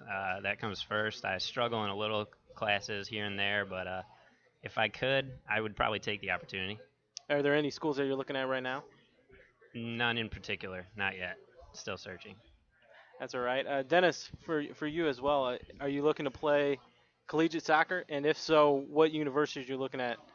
I'd say I'm looking to play, but it just depends on what kind of scholarships I get. Okay. Anybody sending any kind of?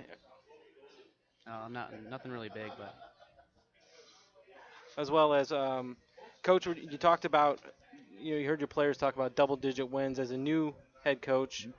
how realistic is that for this team coming into this year after 12 wins last year? And what are some of your expectations and your goals as a new varsity men's head coach?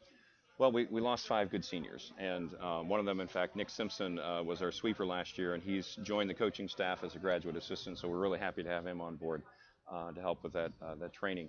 But I'm really happy with the players that we have out there, the new players that came out, and the players that we have returning from last year. We've got a lot of experience. Coach Dowen had built a very good program, so the cupboard's not empty by any means. So I have high expectations.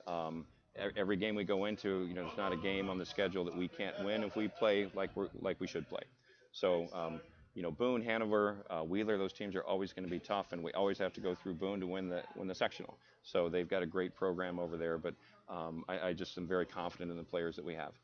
You talk about your sectional being tough as well. Kind of play out your conference. Last year, strengths, weaknesses, what do you need to do to be a competitor at the top of your conference? As both players noted that as being one of their expectations as well. And as a high schooler, you always want to win your conference. There's a lot of pride in there as well.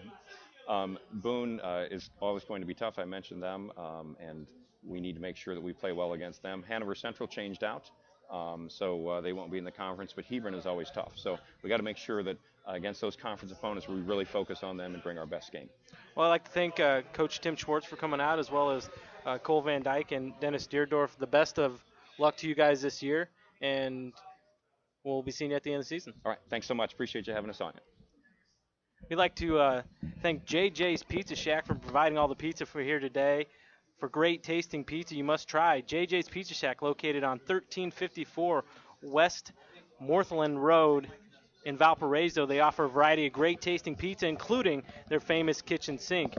Did you have pizza yesterday? Their menu also includes sandwiches, seafood ribs, and chicken dinners and salads. Carry out and delivery is available in the local area. For delivery, give JJ's Pizza Shack a call, 476-1616. That's 476-1616. As Adam Demery and I are going to step aside and let the Hall of Famer Mike Knesevich back on the mic as he will continue the 19th annual Northwest Region Soccer Preview.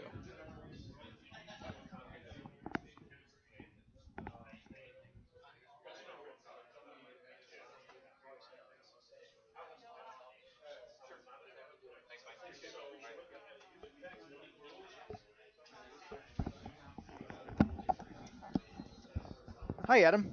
Hey, Mike. How we doing? All right. A break. You guys really made my day, let me tell you. And Mr. Schwartz is going to be a very busy man with both the boys and girls over at Kouts High School, isn't he? Yeah, sounds like he's got a great plan together for both teams. Great mindset, and it sounds like both of his, all 4 players that came out here really have the right kind of drive in them, both academically and on the field. You know what? And that's been a common theme throughout these shows. The student athletes that come through here, the quality of the kids is just unbelievable. And I think athletics has a lot to do with that situation. I really do. You get a kid like Jordan Gravu, who's going to be heading over to Calumet College of St. Joseph's, getting that opportunity at the next level to get an education. And to be able to do that is just a fantastic thing. And speaking of which, folks, the Indiana Football Digest. Check it out. Great book. Terrific book. It's got over 300 high school football programs in this book, as well as 19 collegiate programs all across the state of Indiana. We also got the Indianapolis Colts covered in there for you. Featured articles. Go to indianafootballdigest.com and pick up your copy of the 2013 And Mike, IFD. if I may just interrupt for a second, if you do not know anything about Indiana high school football, just take some time and read some of those stories, and I'm pretty sure you'll probably be an expert at it by the time you're done reading that book, and you're going to be one of those guys in the stands that everyone's going to. Well, we're going to continue on with our Maryville theme here, as we're going to bring on Patty Dosileski, the head coach of the boys team over at Highland High School. And Coach, give us an idea how the summer's been going. I know you've been working the kids hard, and they've been responding well to you. Oh, yeah, absolutely. Just like last year, we spent a lot of time out there. Our conditionings have been just under gruesome. We're doing a lot of running, a lot of speed training, just getting the guys ready for game shape, basically. Definitely chime in whenever you want, Adam. talk to Pete here and talk about the program from last year. Three really key graduation losses. One on the front line with Oakley O'Day, Danny Alamillo in the middle, Scott Smith at your left fullback position, as well as the other couple kids back there, and Austin between the pipes. As you analyze that senior class, what are you going to miss from them, and what did they impart to the juniors, sophomores, and freshmen coming up? There was a lot of leadership coming from those guys, Oakley, Danny, and Scotty. They did a good job of pretty much helping me start my program off. Last year was my first year, and a lot of guys saw me basically for the first time coaching them. So they just did a great job helping me out, helping me get accustomed to things that they like to do, things that they were used to, and then helping me accustom the kids to things that I like to do. So they were just great leaders, and I think one thing that they passed down is their leadership skills. The guys that are stepping up in their plays, they're doing a great job as well, just showing the kids what to expect at that level, what varsity is all about, and basically how to conduct themselves on and off the field. They're great guys. Touch base on the learning curve of a varsity head coach coming in, being a former player yourself, knowing the expectations that student athletes have of their coach and what they expect, and the adjustment of the media, the time commitment, and just all the transition that you have to go to during the first year as a head coach. Oh yeah, it's definitely a lot more involved than I thought it would be. I definitely invested a lot more time than I ever thought I would.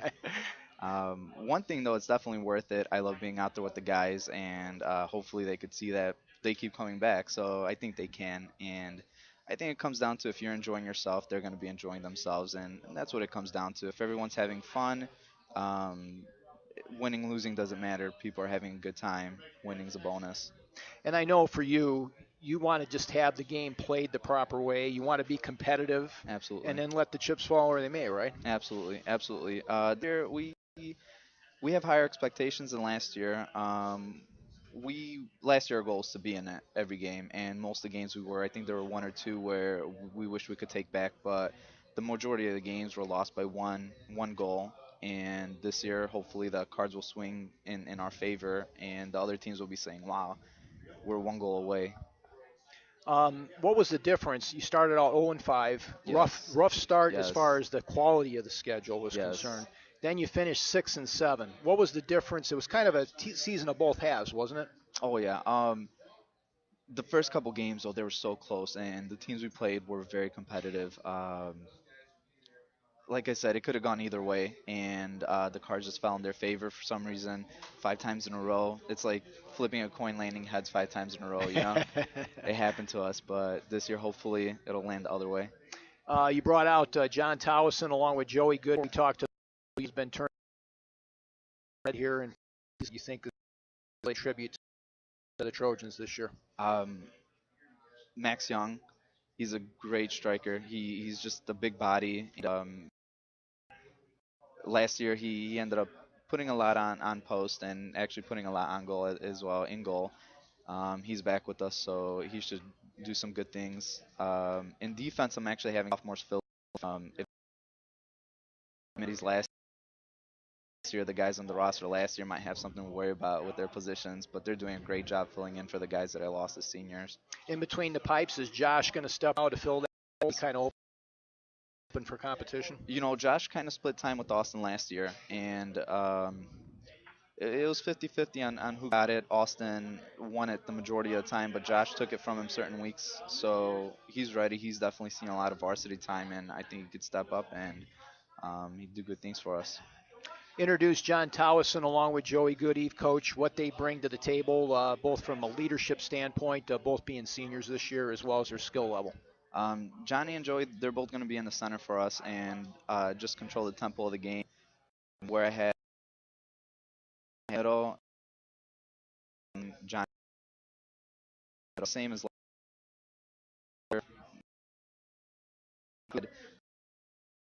the two best center.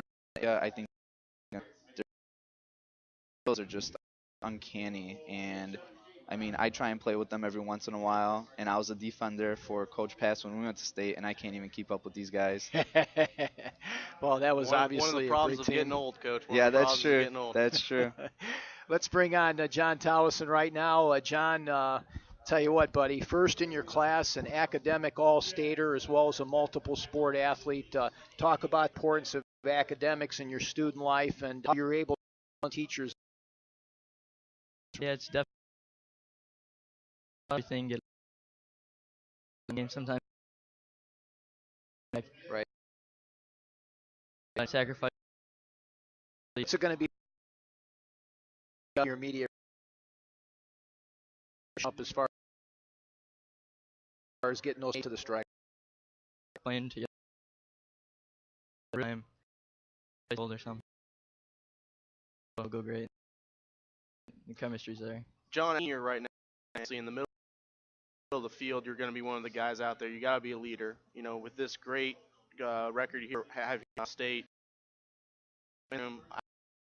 obviously a natural born leader. The coach Young in his career, do you guys look at him and just say, "Yeah, take this help the coach"? Both. We look to him for the leadership, and then we try to spread it on to the guys. Definitely on the field, just helping them out whatever they need. Let's bring in Joey Goodeve as well, senior, and I'm with progressing. How do you see coming up this year? It was fine. Like last year, I wanted to play the next game, but they wouldn't let me. And I took the test, I think like 2 days after, and it was good. Outstanding. That's a relief, no doubt about that. What did you see as the progression of the team from that tough start? The schedule notwithstanding, you guys had the bad start, were able to come back, be competitive and everything. What did you see the difference both mentally and physically in you and your teammates? I think this year is going to be a lot different. Be like last year, it was, I don't know, like.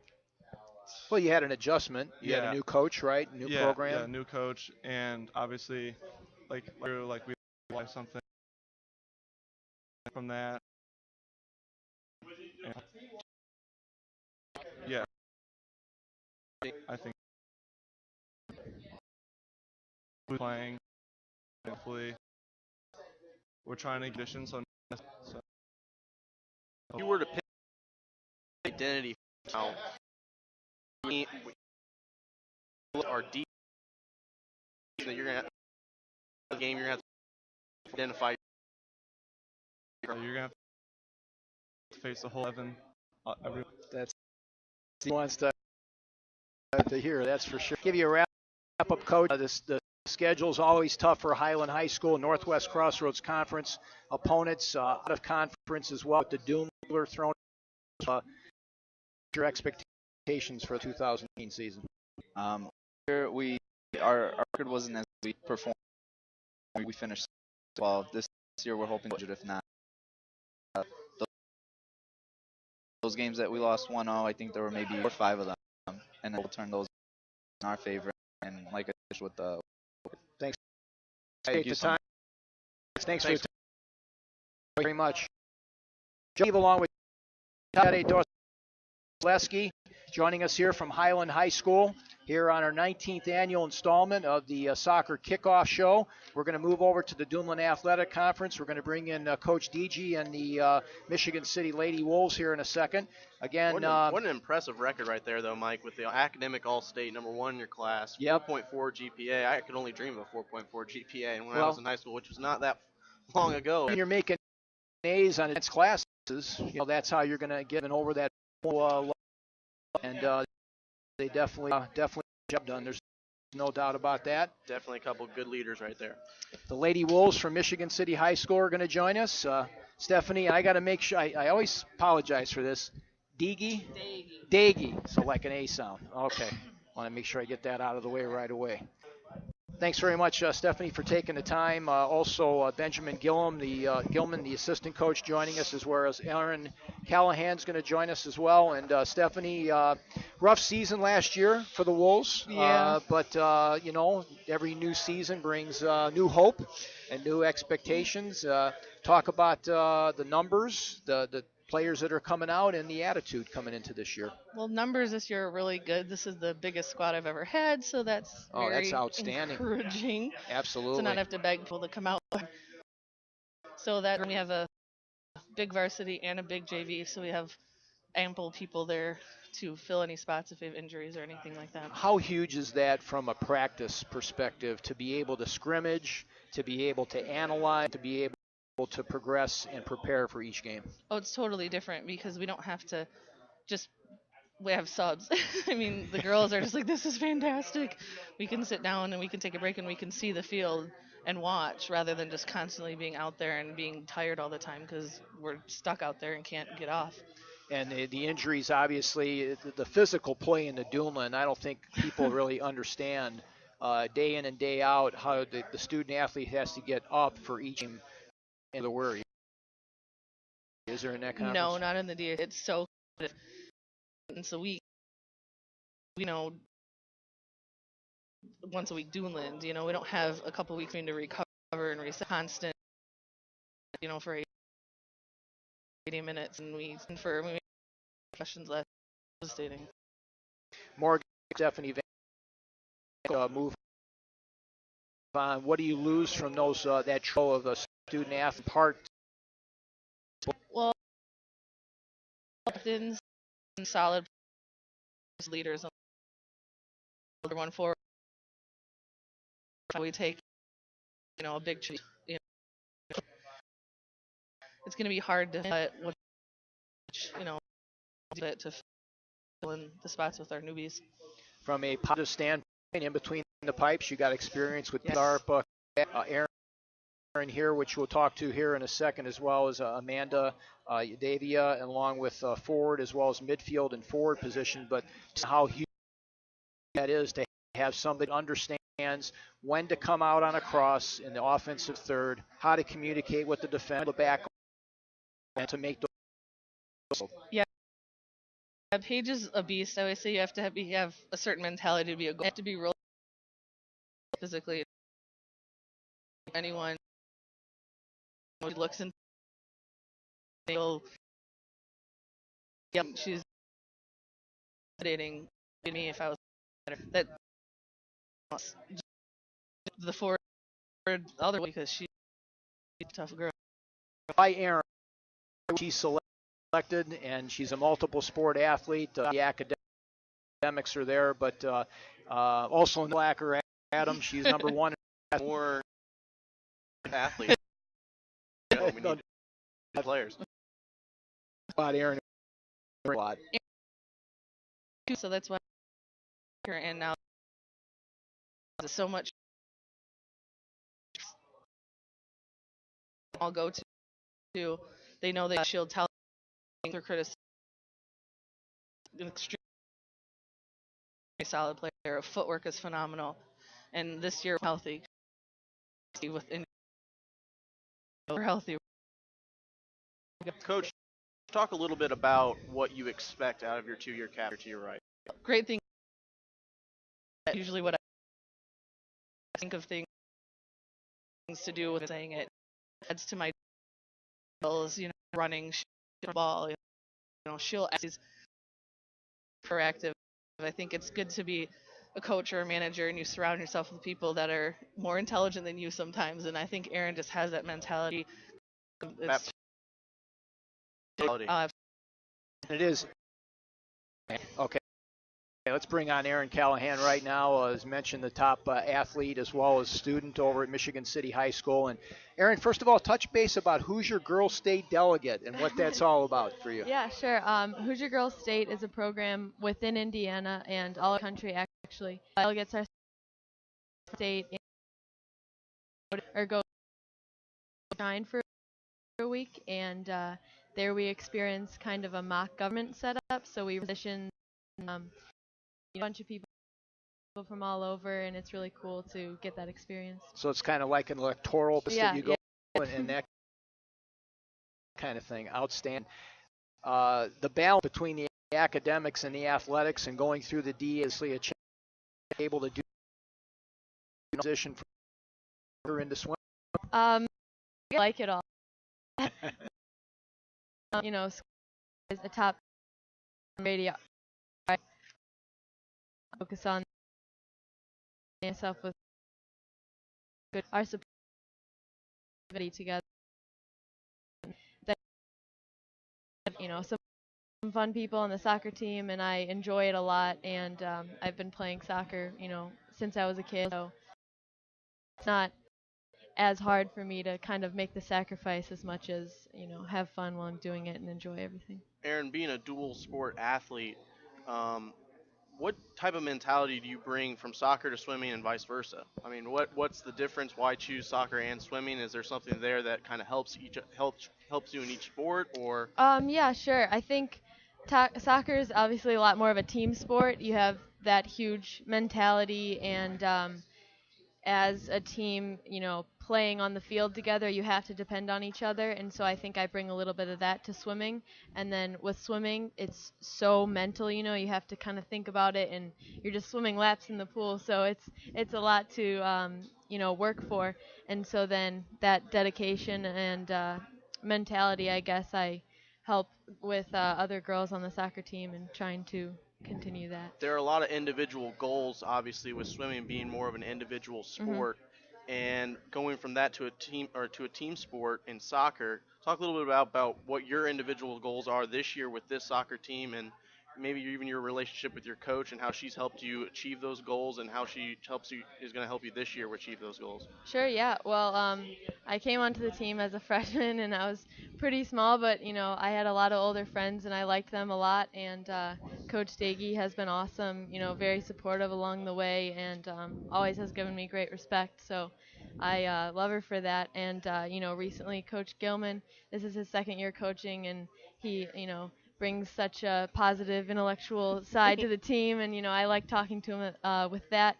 And I think we all share high expectations for the team, and enjoy playing with everybody. So I know we're looking forward to spreading the field and doing well this year.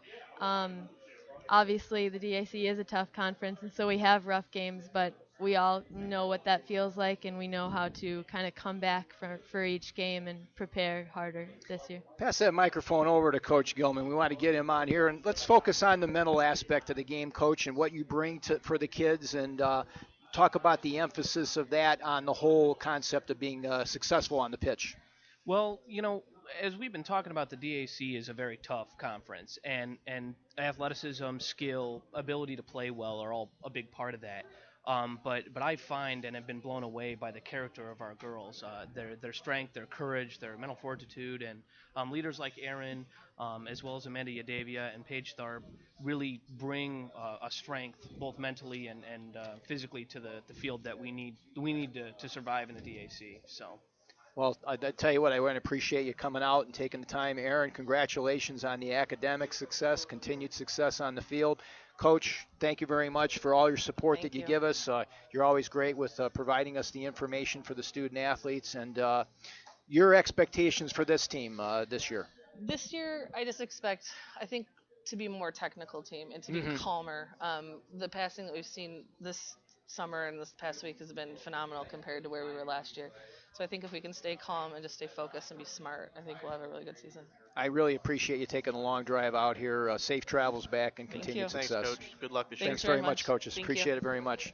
Stephanie Dagey, along with the assistant coach, Ben Gilman, Aaron Callahan, number one in her class, multiple sport Mike, athlete. We need better academic athletes on this show. Need to start stepping it up a little bit. Either that or I need to go back to high school. Well, I told everybody that if you add up my 4 years together, you get to 4.0. So I'm right there with them. So thanks, Aaron. Appreciate it very much.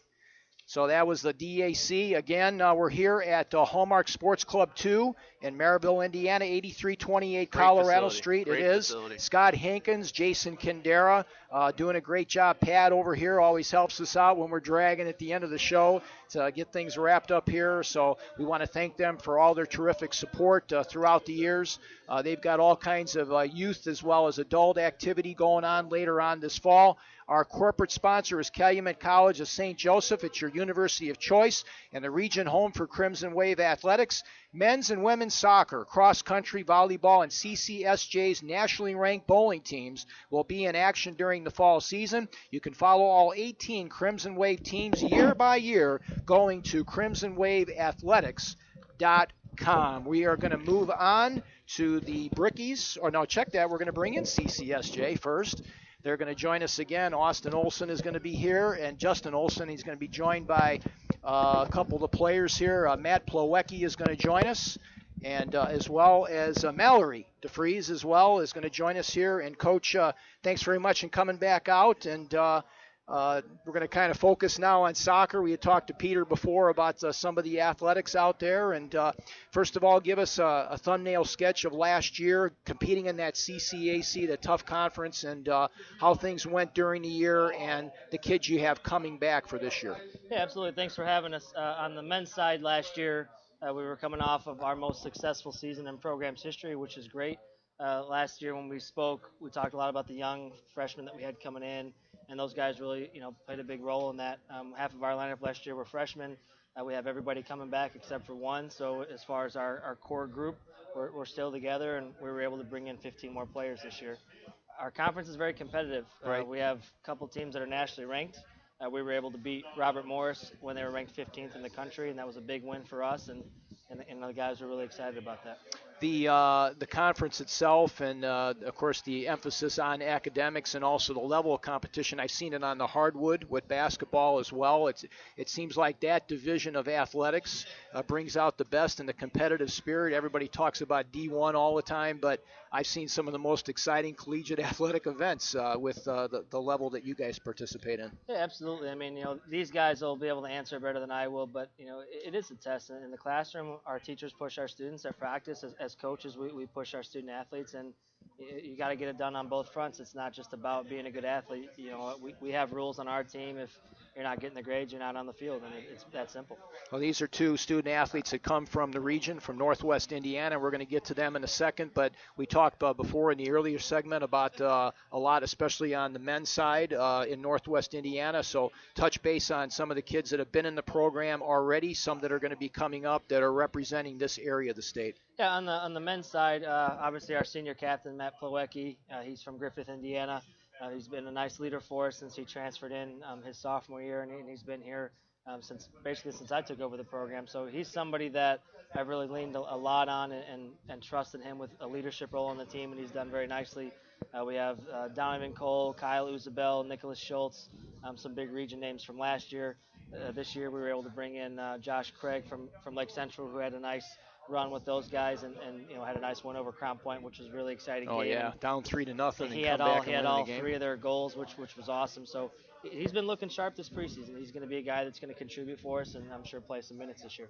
Well, let's bring on the former Panther from Griffith High School, Matt Plowecki. And Matt, looking back at obviously with the transfer situation and everything, but the transition from the high school game to the college level of play. Take us through that process. Was it an eye-opener for you as far as time management and also the level of competition? Yeah, definitely. Going into your freshman year of college is you're not really sure what to expect, so you can't really prepare for it. But after you keep coming back, it gets easier. Studies get easier. You adapt to the time management and the pace of play in the game, in the athletic game. So it's a big transition, but once you get used to it, it gets easier. Kind of piggybacking off that question, Matt, you're a captain of this squad, captain of a collegiate squad with players who are most likely more mature with age from high school. Kind of talk about how the difference is what you need to do as a leader in a college setting than versus maybe a high school setting. College is more about respect, who respects you and who you can get to follow you. High school, it's more everybody wants to be on the field, everybody wants to play. In college, you got to get people to lead and believe in what you're doing. You got to get people to follow you and believe in what you're doing. And anybody else, as far as out of the area, that's opened your eyes, Matt, that you've seen on the pitch that either played last year or that's coming in that you think are really going to be able to help the Crimson Wave this year? Yeah, definitely. We've brought in, like he said, 15 guys that are legitimately could be on the field at all times. We brought in kids from England, Argentina, Venezuela, and Brazil. So Outstanding. these guys are all really great players. And then we brought in some guys from Kouts and other region schools, you know. Chesterton too. Chesterton. Right, Barango. Yep, Yep. Right. absolutely. And Yeah. Matt, you said like when you just described with high school, everybody wants to get on the field. With college, it's more of a respect level. As a leader of this team, how do you make sure when you have 15 guys on this team who you just said could be all be on the field at the same time? They could one of them could be put in any spot and they could contribute. How, as a leader, how do you maybe tell one of those teammates who's not on the field that much, keep your head up, keep working hard? Is that a challenge for you as a leader? Definitely. I think that at any age group, that's your biggest thing is when guys aren't getting the minutes that they want, to keep their heads in the game, to be able to, because everybody's contributing, even if it's just practice minutes or game minutes, everybody's putting in their part to get to a common goal for the team. Let's bring on Mallory DeVries right now, the women's player for the Crimson Wave, academic all-conference in the CCAC, her sophomore and junior years, heading into her senior season with a 3.8 GPA, majoring in education. And Mallory, how's the adjustment been with Coach here now coming in and taking over the program and putting his stamp on your team? Well, coming from last year's season, I know it's the senior now. I've had 3 different coaches every year. So transition from last year to this year, I mean, last year's coach was a very, very good coach, and she helped us come from a coach that never really helped us, but brought in some very good people. And this year, Justin's brought in some very, very good people for us to keep making our team better and better. So we should have a pretty good season this year. Yeah, looking at the roster, look like a lot of Chicago area kids are coming in as well. As you've gone through your preseason conditioning, who's opened up your eyes that you think can really help you guys win some soccer matches this year? We have a transfer from Ball State. Her name's Carly Burmese. She is going to be scoring a lot of goals for us this year. Former Portage Indian, right? Yep. Oh, yeah. She's going to be a pretty good distributor and a scorer this year. We can see her that. And just some returners too. We have new people that haven't got to start, such as Ellie. What's her last name? Munoz. She was a redshirt last year, and she's going to be a really good defender for us this year too. Where does Coach have you slotted in on the pitch this season? What role are you going to play? Well, last year I was one of our center defenders, and I'm hoping to stay in that spot as well this year. Well, I know that's where you were in the high school days, so that's great. For you personally now as a senior, have you set some personal goals for yourself as well as some goals for this team? Just goals for myself is just to not let them score, obviously, because I'm usually the last defender back. I hate getting scored on, and I know our whole team does too. And it just brings us all down, and as soon as we get a goal scored, we usually bring ourselves down. But I just want to keep our whole team up this year and not let us keep coming down on each other and mess up more.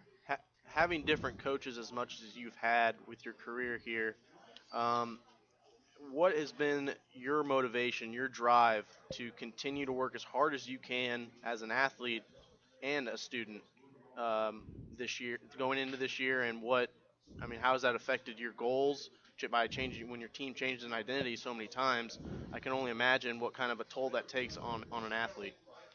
Well, my freshman and sophomore year, I had the same coach, and she was more of a, if you do good, you get to play, and because we only had 12 people on our roster. But the last 2 years, it's been you keep the grades, you get to play. If you do not have those grades, you are not on that field. And this year, more than last year, last year was going to be the biggest test for our team, because our team, they work hard in the classroom, but it doesn't show usually.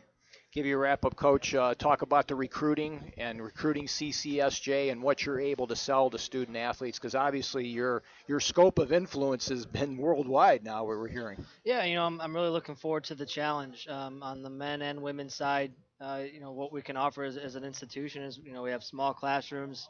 We have 18 to 20 kids in a class, so you have a lot of one-on-one attention with our professors.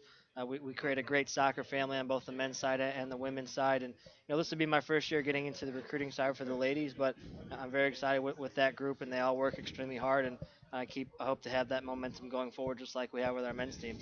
So overall, it's just a great college experience. If you're able to play college soccer, which not everybody is, we can offer that as well as a great academic experience. And you're going to have lifelong friends when you graduate, and then that's really all that matters. Thank you to you, Thank you for your Peter, time. Andy, Thanks, Coach. and the Thank you. college for your commitment to the kids over here for this Absolutely. event. We really appreciate it. All right. Thanks, guys. Thanks, Good guys. luck. Thanks for taking the time. Crimson Wave from CCSJ joining us here. They've got the lowest tuition of any private college in Indiana. They offer traditional programs with flexible class schedules, accelerated programs to help adults earn their bachelor's degree in as little as 12 months, and master's programs specifically designed for working adults. Some classes are also offered at the University Center in Portage. Make CCSJ your university of choice. For more information, call 219-473-4215 or check them out on their website at www.ccsj.edu.